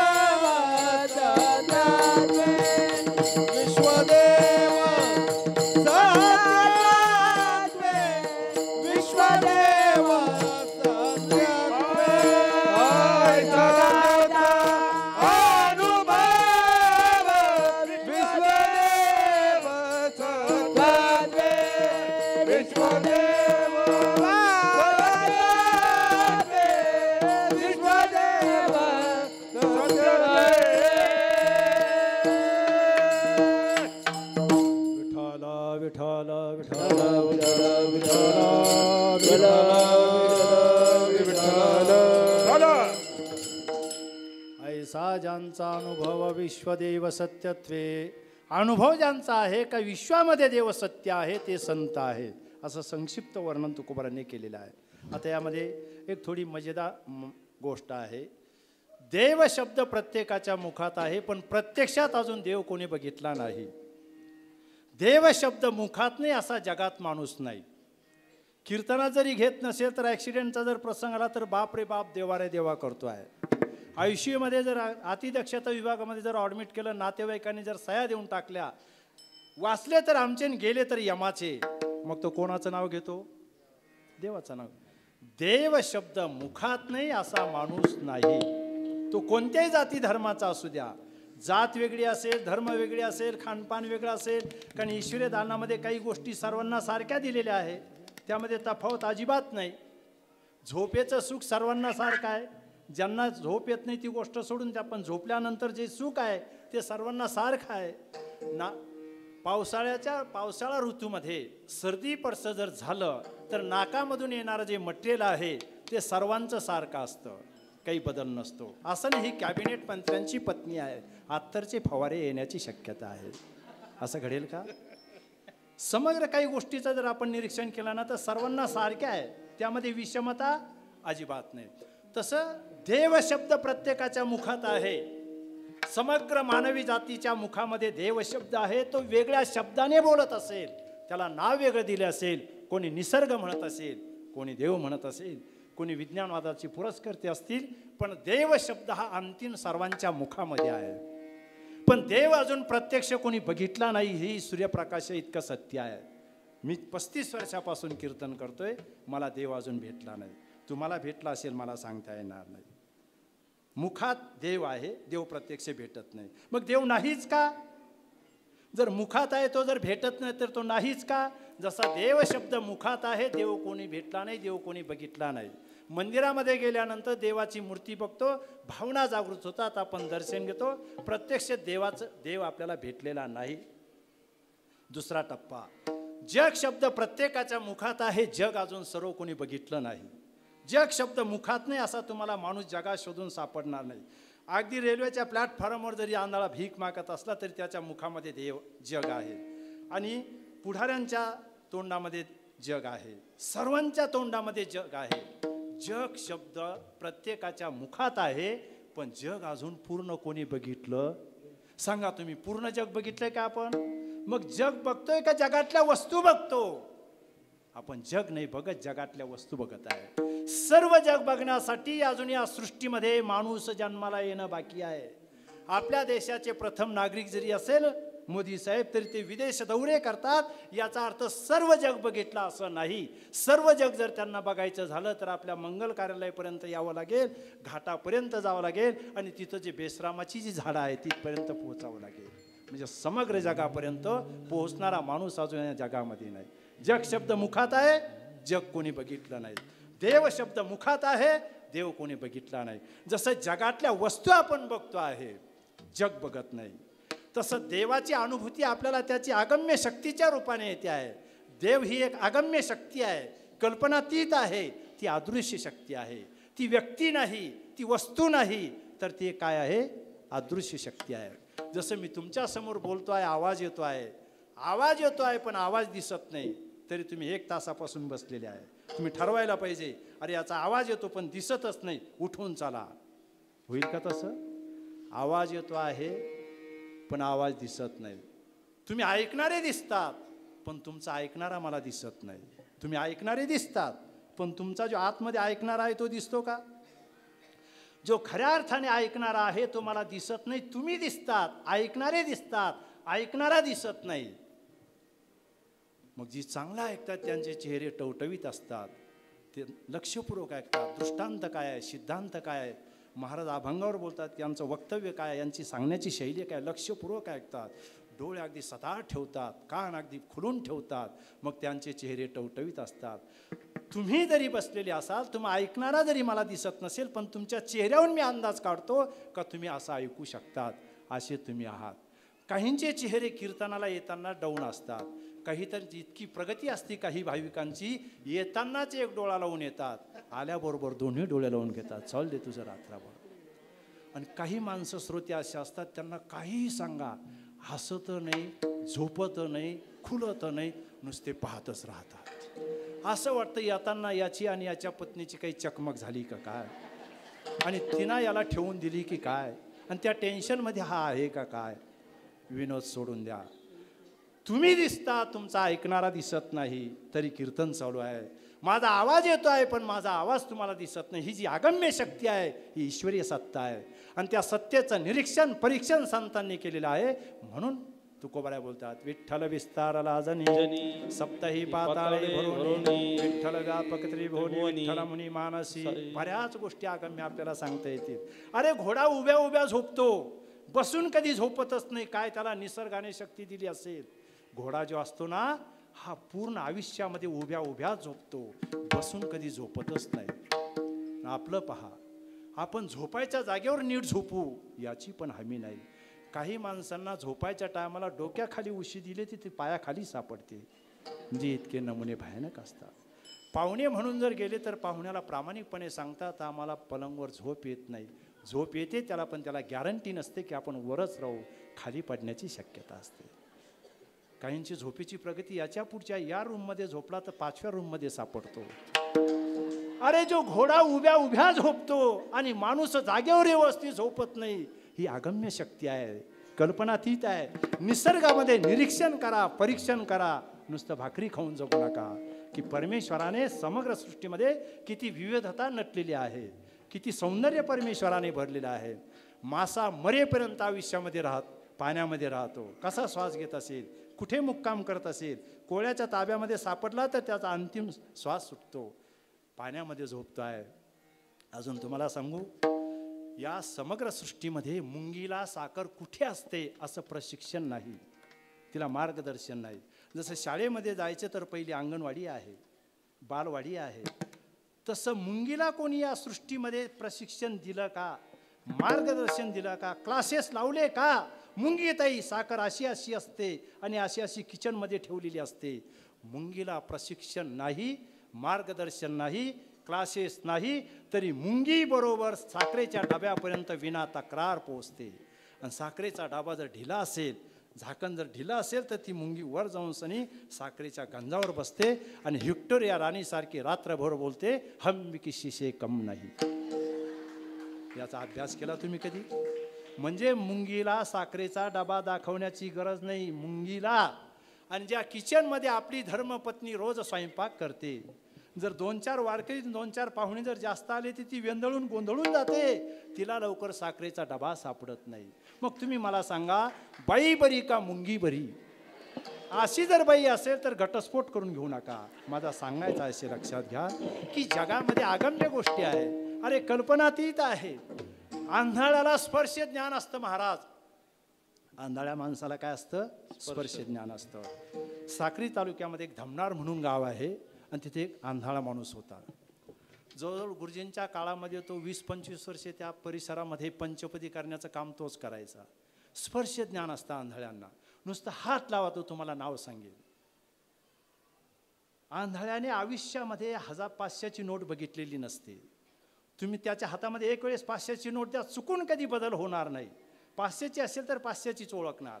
तुम्ही आंधळ्याला एक दिवस जेवायला द्या आणि त्याला 6 महिन्याने बस स्टँडवर भेटा, जय हरी सुरदास ओळखलं का? तो बरोबर सांगणार, हो तुमच्या गावामध्ये आलो होतो, पंचपदी केली, कीर्तन झाल्यानंतर तुमच्या घरी आम्हाला बासुंदीचं तुम्ही जेवण दिलं, बरोबर सांगणार. आमच्यासारखे कीर्तनकार महाराष्ट्रभर फिरतात. आणि एखाद्याने जर आम्हाला बस स्टँडवर जय हरी केला, ज्याच्या घरी चिरडे 4-5 पोळ्या खाल्ल्या, त्याने जय हरी महाराज ओळखलं का? तो म्हणतो बघितल्यासारखं वाटतं, औषध घेऊन मरून जाय. म्हणजे एवढं त्याच्या घरामध्ये मुक्काम करून डोळस माणूस बोलतो आहे का बघितल्यासारखं वाटतं आहे. म्हणजे आंधळ्याने तुम्हाला बघितलं नाही, तुमचं ताट बघितलं नाही, फक्त तुमच्या आवाजावरून तो ओळखू शकतो की हा माणूस इथला आहे. आंधळ्यांना स्पर्श ज्ञान आहे. सृष्टी विशाल आहे.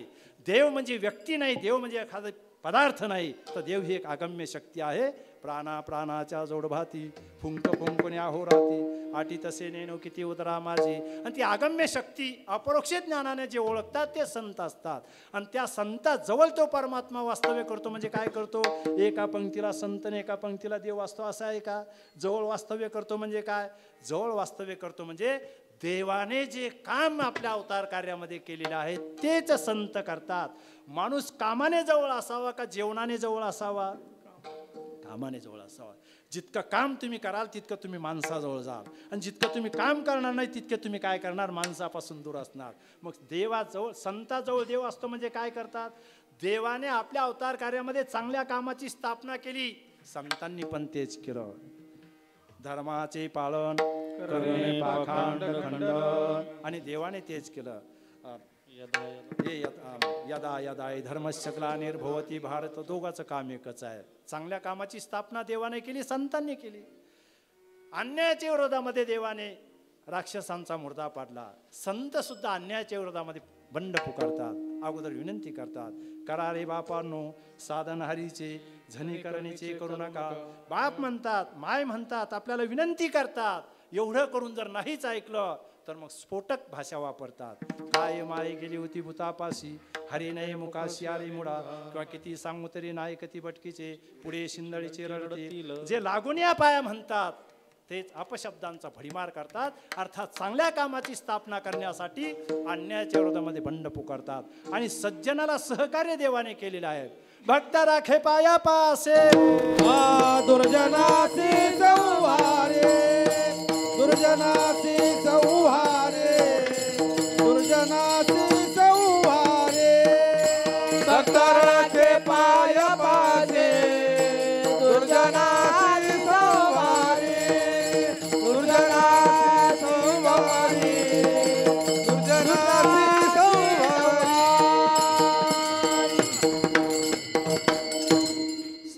देवाने सज्जनाला सहकार्य केलं आणि संत सुद्धा मानवजात समाजाला सज्जन बनवतात, मानवतावादी बनवतात, नवे नवे लोक उपयुक्त माणसाची ती निर्मिती करतात. देवाने जे काम केलं ते संत करतात. म्हणून कामाच्या दृष्टीने देव त्यांच्या जवळ आहे, व्यक्तीच्या दृष्टीने नाही, शरीराच्या दृष्टीने नाही, तर कामाच्या दृष्टीने तो देव काय आहे, संतांच्या जवळ आहे. ठीक आहे, देव संताजवळ आहे. पावणे 8 वाजले, आम्हाला काय फायदा. देव त्यांच्या जवळ आहे, देवाचा संतांचा मोठेपणा आहे, पण आमचा फायदा काय आहे ते सांगा. तर तुकोबाराय बोलतात, पापनासे दर्शने, त्यांच्या दर्शनाने पाप जातं असं दुसऱ्या चरणामध्ये बोलतात.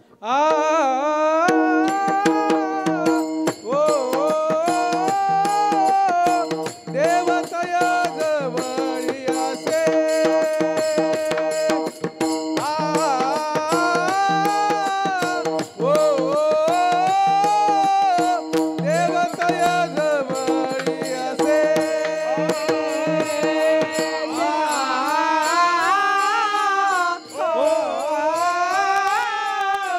देवतया जवळी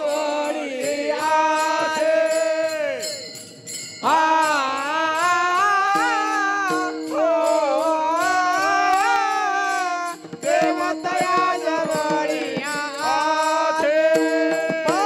पापनासे दर्शने, पापनासे दर्शने, पापनासे दर्शने,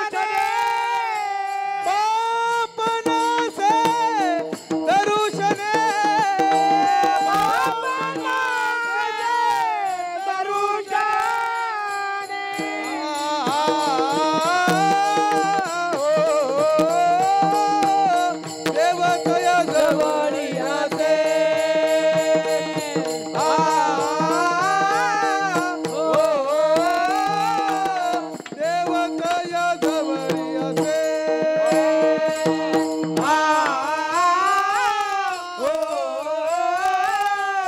देवतया जवळी असे.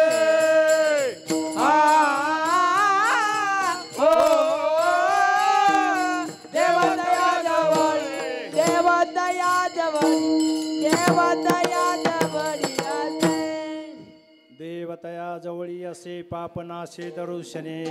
इतरत्र जवळ देव का नसतो, तर देवाने जे काम केलं ते आपण करत नाही, आणि देवाने जे काम केलं ते संत असतात. मी बोलून गेलो प्रथम, पापनाशे दर्शने, आपल्या ठिकाणचं पाप जातं आहे. आता पापाचे वेगवेगळे प्रकार आहे. मानसिक पाप आहे, शारीरिक पाप आहे, वाचिक पाप आहे, बरेच प्रकार पापाचे सांगितलेले आहे. पण सर्वात मोठं पाप ते आहे का इतरांचा तिरस्कार करणं आणि स्वतःला श्रेष्ठ समजणं, हे सर्वात मोठं पाप आहे. तिरस्कार वृत्ती हे पापाचं प्रतीक आहे. आयुष्यात कोणाचा तिरस्कार करू नये, कारण ईश्वराने ती निर्माण केलेली व्यक्ती असते, ईश्वराने निर्माण केलेला तो पदार्थ असतो. ईश्वराच्या दरबारामध्ये तिरस्कार करण्याचा आपल्याला अधिकार नाही. स्वीकार करा, तिरस्कार करू नका. एक दारुड्या मनुष्य साधू महाराजांच्या दर्शनासाठी यायचा, दर्शन घ्यायचं आणि बोलायचं, साधू मी दारू पिऊन आलो. साधू म्हटले काय हरकत नाही बाबा, तुझा गुणधर्म आहे. दुसऱ्या दिवशी दारू पिऊन आला.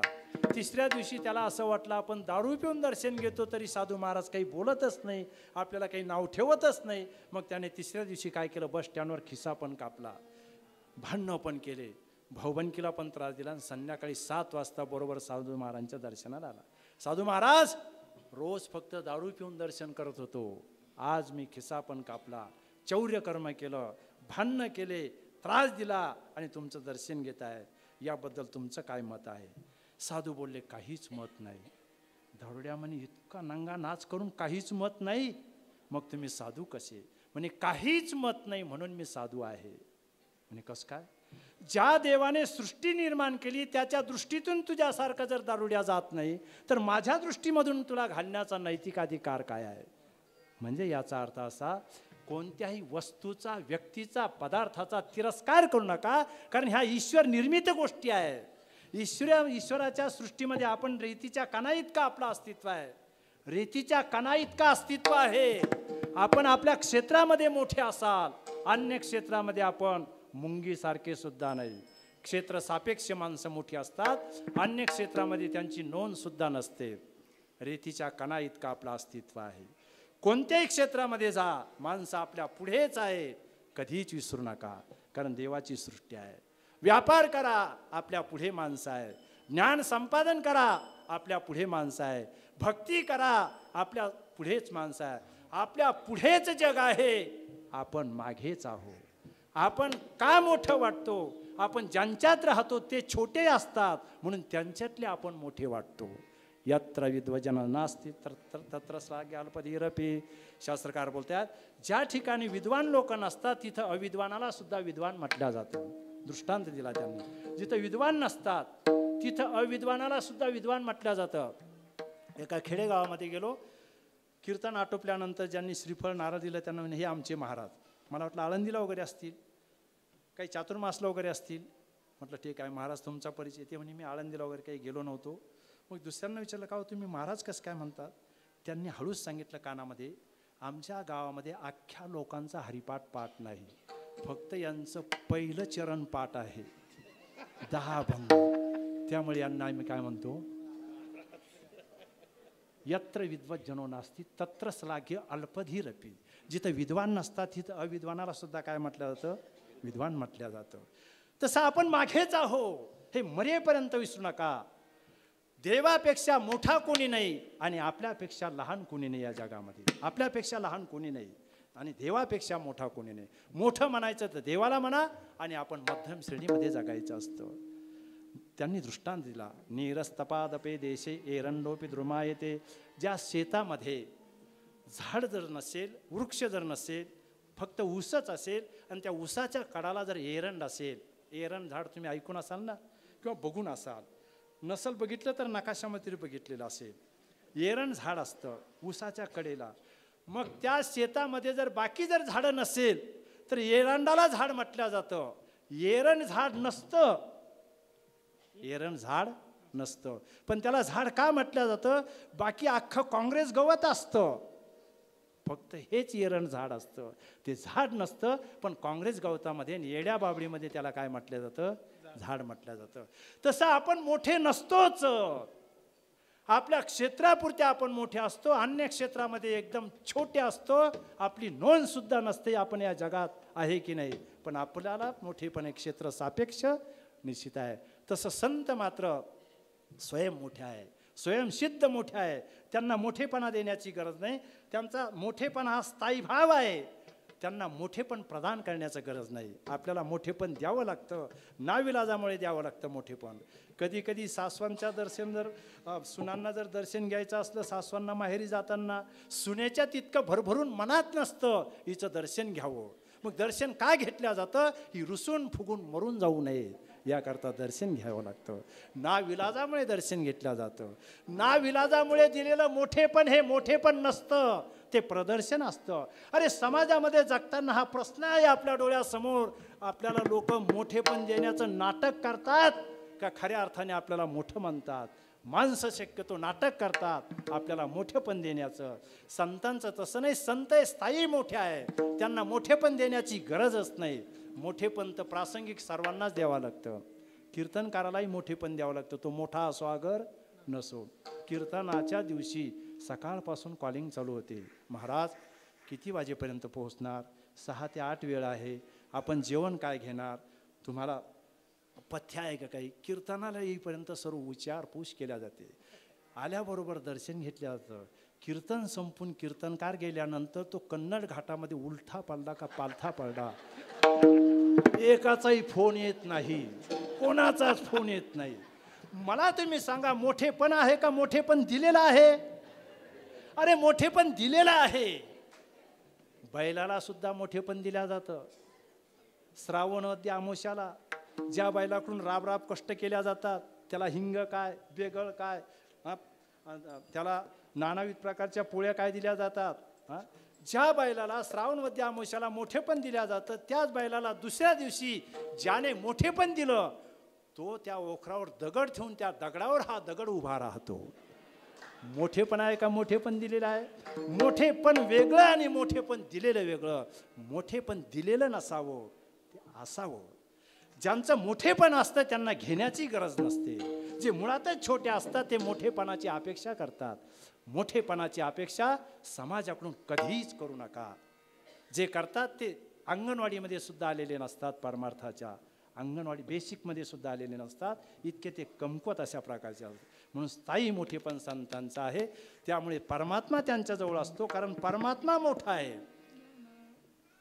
वर्तमान काल, भूतकाल, भविष्यकाल तिन्ही काळामध्ये ज्याचं अस्तित्व सातत्याने आहे, त्यामुळे परमात्मा त्यांच्याजवळ असतो. देवतया जवळी असे पाप नासे दर्शने. पापाचे प्रकार मी जास्त सांगत नाही. मानसिक पाप आहे, शारीरिक पाप आहे, वाचिक पाप आहे. पण संक्षिप्त एक पाप सांगितलं का तिरस्कारच कोणाचा करू नका. सर्वांना चांगलंच म्हणा. कुठली वस्तू असो, व्यक्ती असो, त्यामध्ये तुमचं अस्तित्व आहे. तिरस्कार वृत्ती जर असली तर तुम्हाला जगात कोणीच चांगलं दिसणार नाही. कीर्तनकाराचा तिरस्कार, पुढाऱ्यांचा तिरस्कार, मास्तरांचा तिरस्कार, पंचमंडळांचा तिरस्कार, समाजाचा तिरस्कार, हा बरा नाही, तो बरा नाही, मग तूच बरा आहे का? मग प्रसंग असेल का तुला एकट्यालाच राहावं लागेल, तुझ्याजवळ कोणी येणारच नाही. त्याकरता सहानुभूती वाढवा, संघटन तयार का, माणसं जोडा. माणसांची गुण असेल ते स्वीकारा, दोष असेल तेही गिळून टाका. गुणदोषासहित माणसं सांभाळा. कारण संपूर्ण दोषयुक्त आपलं गुणयुक्त माणूस जगामध्ये परमेश्वराने निर्माण केला नाही. आणि सर्व दोषच आहे असाही पण माणूस निर्माण केला नाही. दारुड्याचा, दारू पिण्याचा दोष असतो, पण फुल जर पिला तर सर्व खरं सांगत असतो. कीर्तनकारापेक्षाही मग त्याचं खरं नाही का? गुण नाही का त्याच्याकडे? कीर्तनकार जर कधी संभाजीनगरहून आला तर बॉम्बेहून सांगू शकतो, इतका लाबाड असू शकतो. सर्वच तसे असतात असा मी दावा करणार नाही, पण असू शकतात. प्रत्येक क्षेत्रामध्ये चांगली आणि वाईट माणसं भरलेली आहे. म्हणून क्षेत्राकडे चांगलं बघा, राजकीय क्षेत्राकडे चांगलं बघा, परमार्थाकडे चांगलं बघा. दृष्टिकोन बदला तरच आपण बदलू, नाही तर बदलणार नाही. थोडक्यात सांगतो, 4 युग झाले: त्रेतायुग, द्वापारयुग, कलियुग आणि सत्ययुग. या 4ही युगाचं निरीक्षण परीक्षण तुम्ही करा, अवलोकन करा की एखाद्या युगामध्ये अख्खीच्या अख्खी नालायक माणसं जन्माला आली. असं युग आहे का? एक चांगली पण बाजू आहे, एक वाईट पण बाजू आहे. रावणाच्या कुळामध्ये बिभीषणासारखा जन्माला आला. प्रभुरामचंद्राच्या कुळामध्ये, प्रभुरामचंद्राच्या युगामध्ये रावणासारखा जन्माला आला. याचा अर्थ असा आहे की हे जग चांगल्या वाईटाने भरलेलं आहे. चांगल्या वाईटाने जग भरलेलं आहे. 4ही युगामध्ये सर्वच मूर्ख म्हणजे चुकीची माणसं जन्माला आली असं एकही युग नाही. 4ही युगामध्ये चांगली पण माणसं जन्माला आली आणि वाईट पण माणसं जन्माला आली. सृष्टी ही गुणदोषाने भरलेली आहे. न जाने संसार किम विषमय किम अमृतमय. हा संसार ही सृष्टी विषमय आहे का अमृतमय आहे हे सामान्य मनुष्याचं निरीक्षण करू शकणार नाही. त्याकरता संत आणि देवच करू शकतात. विषमय पण आहे आणि अमृत पण मय अशा प्रकारचे आहे. गुणदोषासहित काम करणं, माणसं जोडणं संतांनी हे केलेलं आहे. जे खळाची व्यंकटी सांडो तया सत्कर्मी मिळती वाढो, भूतांग परस्परे पडो मैत्र जीवांचे. संत मोठे, देव मोठा म्हणून त्यांची मैत्री आहे. देव तया जवळी असे पापनासे दर्शने. आपलं पाप जाण्यासाठी संताकडे एवढी काय शक्ती आहे? आपल्या ठिकाणचं पाप म्हणजे आपलं पाप त्यांच्या दर्शनाने जातं. म्हणजे नेमकं काय? दर्शन म्हणजे डोकं पायावर ठेवणे नाही.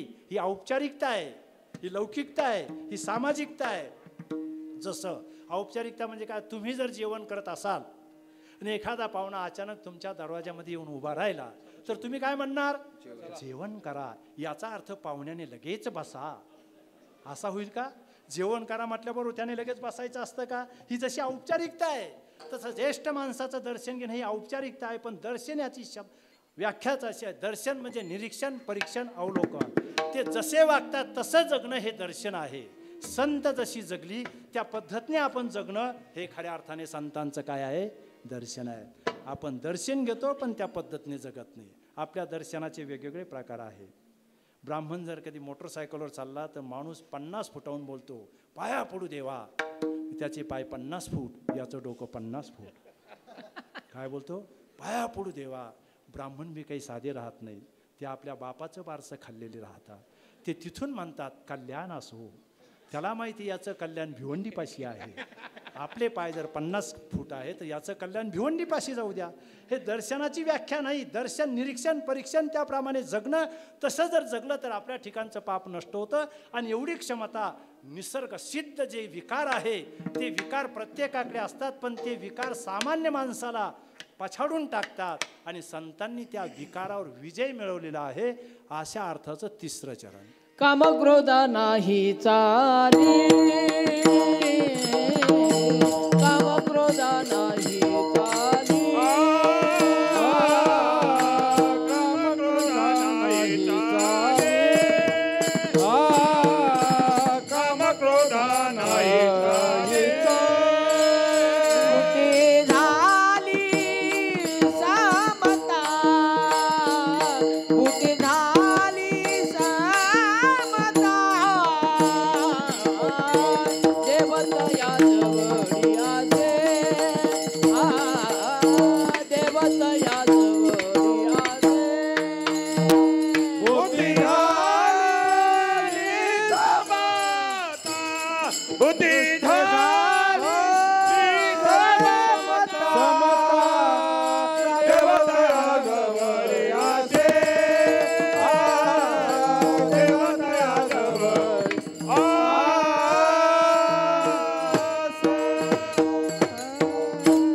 काम क्रोधा नाही चाली, भूती झाली समता. चाली शब्द आहे. काही लोकांचा असा समज आहे की संतांना राग नसावा, शिव्या दिल्या तरी ऐकून घ्यावं, काही बोललं तरी ऐकून घ्यावं, मी त्यांना रागच येऊ नये. त्यांच्याकडे हे विकार असतात, त्या नैसर्गिक गोष्टी आहे. फक्त त्यांनी त्या विकाराचा उपयोग परमार्थासाठी, सामाजिक कामासाठी, ईशप्राप्तीसाठी केलेला आहे. आणि आपण त्या विकाराचा वापर व्यक्तिगत स्वार्थासाठी करतो, इतकाच तो फरक आहे. संतांना राग नाही का? बोलून गेलो ना. काय किती सांगू तरी हे सर्व रागाचे शब्द आहे ना. संतांना अपेक्षा नाही का? आहे अपेक्षा. पण कोणती अपेक्षा? काय मी उद्धार पावेन, काय कृपा करणारायण, ऐसे तुम्ही सांगा संतजन करा समाधान चिंत माझे. लोकांनी परमार्थ करावा, लोकांनी दानधर्म करावा, लोकांनी तीर्थयात्रा करावा, या संतांच्या अपेक्षाच आहे ना. पण त्या विधायक अपेक्षा आहे. संतांना लोभ नाही असं नाही, लोभ आहे पण ईशप्राप्तीचा लोभ आहे. म्हणजे ते विकार आहे पण ते विकार त्यांच्यावर चाल करत नाही. आपल्याकडे विकार आहे पण ते विकार आपल्यावर चाल करतात. एवढीच तफावत आहे, बाकी काही नाही. सेम आहे, फक्त बदल आहे. व्यवहारात सांगतो, शहरातला माणूस ग्रामीणमध्ये गेला, दीपवाळ सण पूर्ण पार पाडून सनी पुन्हा शहराकडे निघाला. बसस्टँड पूर्वीचा काळ, बस आली सकाळी 7 वाजता आणि त्याला पोहोचवण्यासाठी त्याची भाऊ, त्याची भाऊजाई, त्याची आई, त्याचे वडील बसस्टँडवर आले. बस आली, पूर्ण परिवार बसमध्ये बसला. बसल्यानंतर आईच्या डोळ्यातून पाणी यायला लागलं की आता माझा बाळ मला 6 महिने 12 महिने दिसणार नाही, भेटणार नाही. तो काळ मोबाईलचा नव्हता, तो काळ भेटीगाठीचा नव्हता. 6 महिने तर नक्कीच भेटणार नाही, अक्षय तृतीयाशिवाय येणार नाही. बेल देण्याच्या आत त्या आईने काय केलं, खिडकीमधून हात घातले आणि तिच्या मुलाच्या गालावून हात फिरवले आणि कंडक्टरने बेल दिली. गालावून हात फिरवल्याबरोबर आईच्या डोळ्यातून पाणी पडायला लागलं. ज्याच्या गालावर हात फिरवले त्याची गाडी 5 किलोमीटर जाईपर्यंत त्याच्याही डोळ्यातून पाणी पडायचं. हात फिरवण्याच्या प्रक्रियेमुळे दोघांच्याही डोळ्यातून पाणी पडलं. का? माझी आई मला दिसणार नाही, भेटणार नाही, माझा छोटू मला पुन्हा भेटणार नाही. दोघांच्या डोळ्यातून 5 मिनटं 10 मिनटं पाणी पडायला लागलं, रडायला लागले हात फिरवण्याच्या प्रक्रियेमुळे. आता पुढे आहे का, तो स्वस्थानावर गेला, म्हणजे शहरामध्ये आला आणि 3ऱ्या दिवशी हेअर कटिंग सलूनमध्ये गेला दाढी करण्यासाठी. दाढी पूर्ण झाली आणि दाढी पूर्ण झाल्यानंतर न्हावी बाबाने सुद्धा इकडून हात फिरवला, या बाजूने हात फिरवला, पूर्ण गाल चोळून काढला डोळ्यातून पाणी येईल का? आईने पण हात फिरवला, डोळ्यातून पाणी आलं. न्हावी बाबाने हात फिरवला, डोळ्यातून पाणी आलं का? हात फिरवण्याची प्रक्रिया दोन्हीकडे पण काय आहे? सारखी. जर कदाचित डोळ्यातून पाणी आलं न्हावी बाबाने हात फिरवल्यानंतर, लेझर पान खराब समजा. आलं तुमच्या लक्षात? हे जसं आहे तसं संताकडे विकार आहे, पण ते विधायक आहे, सामाजिक उपयुक्तता आहे, सामाजिक परमार्थासाठी आहे. विकार नाही असं नाही, म्हणून ते त्यांच्यावर चाल करत नाही. आणि आपले विकार आपल्या स्वार्थासाठी आहे, म्हणून काम क्रोधा नाही चाले, भूती झाली समता. आणि समत्व बुद्धी झाल्यामुळे तुका म्हणे भेदाभेद गेला वाद खंडोनी, देवतया जवळी असे पापनासे दरुशने विठोप्पा रखुमाई विठोबा रखुमाई विठोबा रखुमाई विठोबा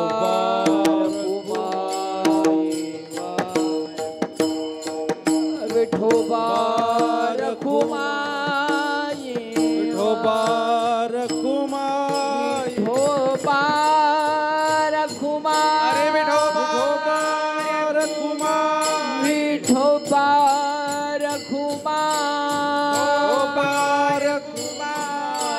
विठोबा रखुमाई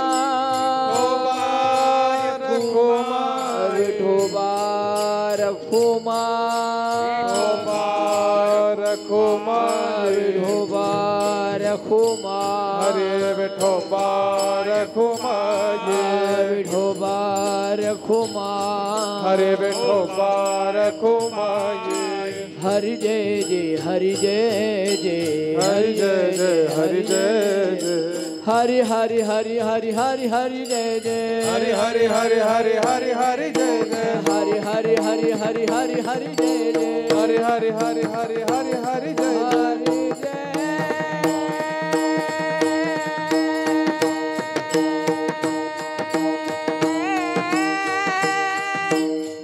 हरि जय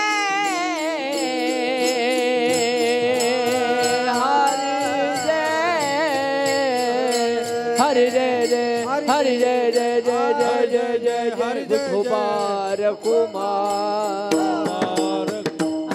विठोबा रखुमाई हरि हरि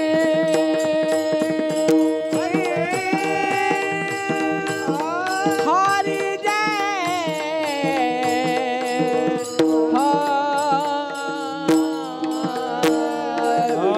जय जय जय जय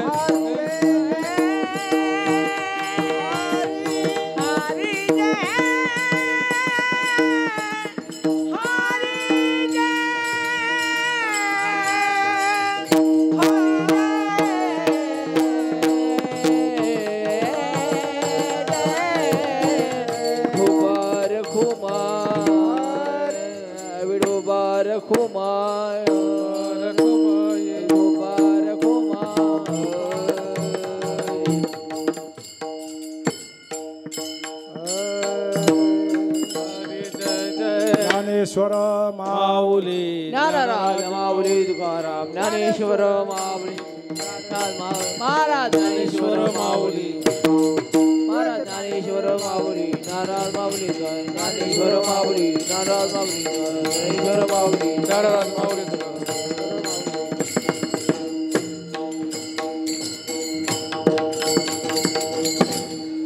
तुका म्हणे भेदा भेद गेला वाद खंडोने, देवतया जवळी असे पापनाशे दर्शने. कीर्तन संपलेलंच आहे, फक्त 2 मिनटं घेतो. जास्त वेळ करून काही तुमचा उद्धार होणार नाही आणि माझी दक्षिणा वाढणार नाही. कशाला त्रास करून घेऊ? वेळेचं बंधन तर आपल्याला पाळणं गरजेचं आहे. या पंचमंडळाचे जे सदस्य आहे, ट्रस्टी आहे, अध्यक्ष, उपाध्यक्ष, सचिव, खऱ्या अर्थाने यांचं फार मोठं योगदान आहे. सामाजिक काम करत असताना अतिशय त्रास असतो. अध्यक्ष होणं म्हणजे विषयाशी सामना करणं आहे. कोणत्याही क्षेत्रामध्ये तुम्ही अध्यक्ष व्हा. चिटणीस होणं म्हणजे विषयाशी सामना आहे. थोडक्यात सामाजिक काम करणं म्हणजे विषयाशी सामना असतो. नको त्या लोकांचं ऐकून घ्यावं लागतं, नको त्या लोकांशी सामना द्यावा लागतो. कधी कधी घरातून त्यांना तिरस्कृत केलं जातं. कशाला पडला त्या भानगडीमध्ये? लोक त्रास देतात दरवर्षी, उठसूट म्हणजे घरातला त्रास वेगळा, समाजातला त्रास वेगळा. म्हणून गेल्या 5 वर्षापासून गावले महाराजांच्या माध्यमातून, प्रेरणेतून हा मोठा उपक्रम आपण चालवला. मला कल्पना नव्हती का नाशिक शहरामध्ये एवढे लोक असतील. एक वेळेस आमच्या उल्हास महाराजांचं कीर्तन होतं नोट प्रेस कारखान्याला. तुम्हाला अतिशयोक्ती वाटेल, 5 माणसं होते आणि 4 टाळकरी होते. मी येताना मला भीतीच वाटत होती की आपले विद्यार्थी गेले, मगर महाराज गेले. तसं आमच्या महाराजांचं नाव ऐकून आहे, म्हणजे पत्रिकेमध्ये बघितलं मी, माऊली विसरलो जरा थोडं. विश्वनाथ महाराज ज्यांनी मला 35 वर्षापासून सांभाळलं, त्यांच्या गावामध्ये शूर संस्थांचे विद्यार्थी मी घेऊन जायचो. आहे ना लक्षात? चिंचावडला विश्वनाथ महाराज आहे, आमचे मिटके महाराज आहे. ते तर इतके धष्टपुष्ट आहे, त्यांच्याकडे बघून माणसाचं मन भरून जातं. पण जर अंगावर पडले तर आपली इस्त्रीच होऊन जाईल. आणि सर्वच बाजूने चांगले आहे. हे संपूर्ण माऊलीचं नाव मला माहीत नाही. जरी नाव माहीत नसलं तरी आपलं काम मोठं आहे, गायन अतिशय चांगलं आहे. आणि शहाण्या माणसाला नाव घेतल्याचा राग येत असतो, त्याच्यामुळे मी सर्वांचे नावं घेत नाही. परंतु आपण सर्व जेवढे आहात ज्येष्ठ श्रेष्ठ, माळी समाजाच्या माध्यमातून चाललेला हा उपक्रम ऐका. जाती धर्माच्या व्यवस्थेमध्ये माळी समाजाला शास्त्रकारांनी प्राधान्य दिलेलं आहे. तुमच्यात आलोय, कीर्तन करतोय म्हणून तुम्हाला महत्त्व देत नाही, जे वास्तव आहे ते सांगतो. शास्त्रकार बोलतात, पक्ष्यामध्ये कावळा धूर्त आहे, पक्षीनाम चैव वायसः. आणि माणसामध्ये न्हावी धूर्त आहे, आणि माळ्यामध्ये माळीनबाई धूर्त आहे. असे 3 टप्पे सांगितलेले आहे. माळी समाजाला परमेश्वराने देणगी दिलेली आहे की भाजीपाला पिकवणे, फळं फुलं पिकवणे आणि लोकांना टेज देऊनसनी पैसे गोळा करणे, ही कला माळी समाजाला आहे. माझ्या आयुष्यामध्ये बराच माळी समाज आलेला आहे. तुम्हाला ती ईश्वरी देणगी आहे. शेती तुम्हीच करावी, व्यापार तुम्हीच करावा, भाजीपाला तुम्हीच विकावा, कुठल्याही गोष्टीमध्ये तुम्ही यशस्वी. हा तुमचा गुण नाही, तुम्हाला ईश्वराने दिलेली ती देणगी आहे. माणसाचा गुण नसतो, ती ईश्वराने दिलेली काय असते? देणगी असते. ज्या ज्या गोष्टी आपल्याला परमेश्वराने प्रदान केलेल्या असतात त्या ईश्वरीय कृपा असते. माणसाचं काय आपल्या मनासारखं काय असतं? आपल्या मनासारखं तर आपला परिवार ऐकत नाही, आपले नातू ऐकत नाही. मग ही ईश्वराने आपल्याला दिलेली देणगी असल्यामुळे माळी समाज हा अतिशय कष्टाळू आणि अतिशय उत्पादक आहे. आमचं गुरुकुल जिथं आहे तिथे आमचे काश्मीरी जे बाबा आहे, या मंडळामध्ये काम करणारे, त्यांचे बंधू राहतात. त्यांच्याकडे गुलाबाची शेती आहे. आम्हाला अगरबत्ती लावण्याचं काम नाही, कुठलं सेंट्स वापरण्याची गरज नाही. सकाळी गच्चून उभं राहिलो का 2000 फुटाच्या अंतरावर तिकून असा सेंट्स येतो की असं वाटतं आपलं भाग्य आहे की आपण चांगल्या माणसाजवळ आलेलो आहोत. म्हणजे मला हे सांगायचं आहे की तुमच्या समाजाला ती एक देणगी दिलेली आहे. माझ्या समाजाचा मी तिरस्कार करतो असं नाही, ह्या ईश्वरी देणगी असतात. म्हणून पक्षामध्ये जसा कावळा धूर्त आहे, न्हावीमध्ये जसा समाजामध्ये जसा न्हावी माणूस धूर्त आहे, त्याला तुम्ही अख्ख्या गावाचं कुठलंही विचारून घ्या, कारण तो प्रत्येकाचे केस चेक करत असतो. त्याच्यामुळे त्याला प्रत्येक घरातलं माहीत असतं, कोणाची आली न कोणाची गेली न कोण मेलंय न कोण आलंय. नखातून त्याचा अभ्यास असतो. न्हावी साधा नाही. इथं कोणी असेल तर माफी मागून बोलतो, कारण अख्खं गावाचं डोकं त्याच्या हातामध्ये असतं. अख्ख्या गावाचं काय असतं? त्याच्या हातामध्ये डोकं असतं. कसा वस्तारा फिरवायचा, कसा लेजर फिरवायचं, कसं याला नीट करायचं. म्हणून त्या समाजामध्ये तो विशेष आहे. आणि स्त्रियामध्ये सांगितलेलं आहे मालीनाम धूर्ताच. समाजामध्ये माळी समाजातली जी स्त्री असते ही समाजने उपयुक्त असते की ती निर्मिती करू शकते, भाजीपाला विकू शकते. अर्थात हे संपूर्ण मंगल कार्यालय त्यासाठी काश्मीरी बाबांनी मला सांगितलं, अध्यक्षांनी मला सांगितलं की 72 गुंठे जागा दान दिली. त्यांचं एकदा आपण टाळ्याच्या गजरामध्ये स्वागत करा.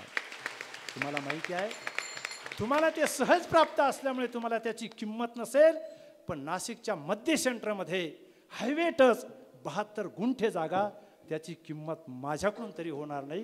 इतकं अकिमती ही जागा आहे. 1 फूट जर जागा घ्यायची झाली तर लाखो रुपये ओतावे लागतात. आम्ही फक्त 10 गुंठे जागा घेतली, आम्हाला 60 लाख रुपये मोजून द्यावे लागले, आणि तेही 4 वर्षापूर्वी. तरी 72 गुंठे जागा या ठिकाणची किती किमती असेल हे मी सांगू शकणार नाही. एखादा खेडेगाव अख्खा जरी विकलं तरी या जागेची किंमत होणार नाही, हे लक्षात ठेवा. म्हणून ज्यांनी ही जागा दान दिली त्यांच्या वारसांना धन्यवाद द्या. बसमध्ये बसायला जागा मिळत नाही, स्टँडमध्ये बसायला जागा मिळत नाही, आणि एवढं मोठं स्पॉट, एवढं मोठं जागा. मला खूप समाधान वाटलं. किती जगामध्ये दातृत्वशील माणसं आहे. मी प्रथम कीर्तनात बोलून गेलो की हे जग चांगल्या वाईटाने भरलेलं आहे. एका गावामध्ये एक माणूस मंदिराला जमीन दान देतो आहे, चांगला आहे. दुसरा माणूस त्याच गावामध्ये मंदिर बांधून देतो आहे आणि तिसरा माणूस त्याच गावामध्ये दानपेटी चोरून नेतो आहे. तिन्ही नमुने पाकिस्तानमधले नसतात, एकाच गावामधले असतात. अर्थात ईश्वरी दालनामध्ये चांगल्या वाईटाने भरलेल्या गोष्टी आहे. तर आपण चांगुलपणाचं घ्या. संतांचं जीवन जे आहे श्रमप्रतिष्ठेला स्थान द्या.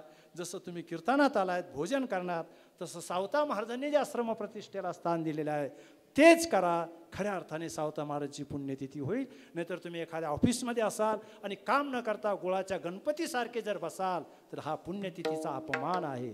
ज्या स्तरामध्ये ज्या क्षेत्रामध्ये असाल त्या क्षेत्रामध्ये सावता महाराजांचा अनुयायी करणं ही पुण्यतिथी आहे. आज या ठिकाणी या पंचमंडळींनी दिलेलं मला निमंत्रण आणि त्यांचाही मी ऋणी आहे. आज माझे ज्येष्ठ गुरुबंधू गावले महाराज उपस्थित आहे. आंतरिक समाधान वाटलं, पण एक बाजूने दुःखही वाटलं. आपलं जर काही चुकलं तर आपण त्यांचे विद्यार्थ्यासारखे आहोत, तरी पण मोठ्या अंतकरणाने ते मग आपलं मोठेपण समजून या ठिकाणी हजर राहिलात. आमचे पेटी मास्तर आहे, वादक आहे, मृदंग वादक आहे, यांचंही फार मोठं योगदान असतं. तुम्हाला सहज वाटतं हे सहज वाजवतात, तसं नाही, फार मोठी साधना असते. नुसती थाप टाकण्यासाठी 15 दिवस लागतात.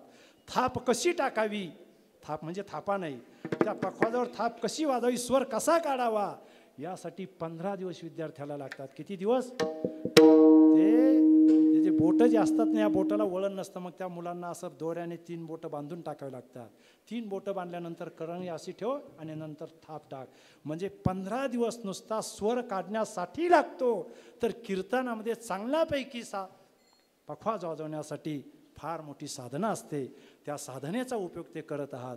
आपण सर्व वारकरी मंडळ, वारकरी समुदायाचे भविष्यातले सुंदर फुलं आहात. आमच्याकडे मुलं आहे, 60-70 मुलं. ते मुलंही आज उपस्थित आहे. काश्मीरी बाबांचा आग्रह, तुमचा सर्वांचा आग्रह. मुलंही आमच्याकडे आहे. मुलांना आमचे मगर महाराज त्या विद्यार्थ्यांना सांभाळतात. मी जरी उभं केलं असेल तरी विद्यार्थी घडवण्याचं काम मगर महाराजांचा मोठा सिंहाचा वाटा आहे. सकाळी 5 वाजेपासून तर 10 वाजेपर्यंत मुलांचा 1 मिनिटसुद्धा वाया घेतला जात नाही. त्यांच्या फक्त गंधाकडे आणि टोप्याकडे जाऊ नका. रयत शिक्षणमध्ये, त्यांच्या गटामध्ये, त्यांच्या टीममध्ये आमची मुलं पुढे आहे. म्हणजे शालेय शिक्षणाच्या दृष्टीने सुद्धा एकदम उच्च शिक्षित ते बनतील. चांगल्यापैकी त्यांना शिक्षण दिलं जातं. इंग्रजीचे क्लास घेतल्या जातात, गणितचे क्लास घेतल्या जातात, पखवाजाचा क्लास घेतला जातो. ते कीर्तनकार व्हावे ही संस्थेची बैठक नाही. एक स्वच्छ माणूस आणि निर्व्यसनी माणूस समाजामध्ये उभा राहावा हीच फक्त अपेक्षा आहे. कारण कीर्तनकार होतील अशी अपेक्षा करू नये. कीर्तनकार सर्वच होतात असं नाही. कीर्तन ही कला आहे. कीर्तनकार झाला म्हणजे फार मोठा असता असं नाही. वक्तृत्व कला ज्यांना असते ते कीर्तनकार होतात. ज्यांना लावालावीची कला असते ते वकील होतात. आणि ज्यांना सर्वांना शिव्या द्यायची कला असते ते पुढारी होतात. प्रत्येकाकडे गुण सुप्त असतात. पण आम्ही काय करत असतो, मुलं आमच्याकडे आल्यानंतर त्यांचा आम्ही अभ्यास करतो. पुस्तकापेक्षा त्यांचा मस्तकाचा अभ्यास करतो. हा काय करू शकतो.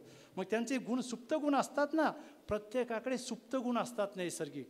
ते व्यक्त होण्यासाठी त्यांना काय करावं लागतं, त्या वातावरणामध्ये आणावं लागतं. काही मुलं अभ्यासच करत नाही, पण काम सांगितलं का पटकन करून टाकतात. समजा हा 12वीला नापास होऊ शकतो, पण चांगला शेतकरी बनू शकतो. प्रत्येकाकडे सुप्त गुण असतात आणि ज्याला जे गुण असतात तेच व्यक्त करायचे असतात. ज्याला जे गुणच नाही ते जर व्यक्त करायचा प्रयत्न केला तर त्याचाही वाटोळं होतं आणि आपणही वाळूमध्ये पाणी टाकल्यासारखं होतं. काही बापांची अपेक्षा असते, आमच्या मुलाने पखवाज वाजवावा, आमच्या मुलाने गायन करावं. चुकीची कल्पना आहे ती. अरे ज्याला जर आवाजच नसेल, जर्सी बैलाचा सक्का चुलत भाऊ असेल तर तो काय गायनाचार्य होईल. ज्याला तालच नसेल त्याने 500 जरी बोल बसवले तरी तो हरिपाठामध्ये वाजू शकत नाही. हे आमचे प्रॅक्टिकलरित्या काय आहे, अनुभव. ताल ही नैसर्गिक बाब आहे. वक्तृत्व कला ही नैसर्गिक बाब आहे. ती शिक्षणाने मिळत नाही. शिक्षणाने फक्त त्याचे सुप्त गुण कळत असतात आणि त्याचे जे सुप्त गुण असतात ते त्याला जर प्रदान केले तर त्या क्षेत्रामध्ये तो विकास घेऊ शकतो. क्षेत्र कोणतंच वाईट नसतं, काम करण्याची पद्धत वाईट असते. ज्या क्षेत्रामध्ये तुम्ही जर गेलात त्या क्षेत्रामध्ये जर स्वच्छ आणि प्रामाणिक काम केलं तर त्या क्षेत्रामध्ये माणूस झेप घेऊ शकतो. ही खऱ्या अर्थाने आपल्या वारकरी शिक्षण संस्थेची काय आहे, बैठक अशा प्रकारची आहे. 60-70 विद्यार्थी आमच्याकडे आहे. मला त्यांच्या नावावर तुम्हाला प्रदर्शन करून काही मिळवायचं नाही. आयाची तृतीने ते संस्थान चालत आहे. पण आमच्याकडे जे विद्यार्थी आहे मध्यम श्रेणीचे विद्यार्थी आहे. फार श्रीमंत नाही आणि फार गरीब पण नाही. समस्याग्रस्त सर्व 25% मुलं आहेत. कोणाला आई नाही, कोणाला वडील नाही. कोणाच्या आईने दुसरं केलं, निघून गेली. आजी आजोबाजवळ, त्याला टाकून दिलं. एखाद्या बापाने दुसरी केली, आजी आजोबाकडे टाकून दिली. म्हणजे सर्व समस्याग्रस्त मुलं शिकवण्याचं काम मगर महाराज करत आहे. त्यांना द्यावे तेवढे धन्यवाद. एक वेळेस त्यांचं टाळ्याच्या गजरामध्ये स्वागत करूया. आणि संस्थेकडे बघा, संस्थेला काहीच देऊ नका, फक्त संस्थेकडे या, तिथं वास्तव बघा. देण्यासाठी येऊ नका. तुमचं येणं हेच आमच्यासाठी देणं असेल. त्या ठिकाणी वास्तव बघा. हे वास्तववादी काम आहे का भपकेबाजी काम आहे, यामध्ये नेमकं काय आहे, येऊन निरीक्षण करा, परीक्षण करा आणि नंतर आमच्याशी संलग्न व्हा. डायरेक्ट आमच्याशी संलग्न होऊ नका. कारण आम्ही जर छुपे असेल, आम्ही जर लबाड असेल, तर तुमच्या भावनेचा ऱ्हास होईल. याकरता समाज व्यवस्थेमध्ये जगत असताना माणसं ओळखा, निरीक्षण करा, परीक्षण करा आणि नंतर त्यांच्या संपर्कामध्ये जा. म्हणजे आपली फसगत होणार नाही. विठ्ठल जय जय विठ्ठल जय विठ्ठल जय जय. आपुरी जय पुरी देवा पुरी उतरी करा क्षमापण. नाही विचारिला अधिकार क्षमा पराध महाराज. तुका म्हणे ज्ञानेश्वरा राखा पायापैकी करा करा क्षमा परा.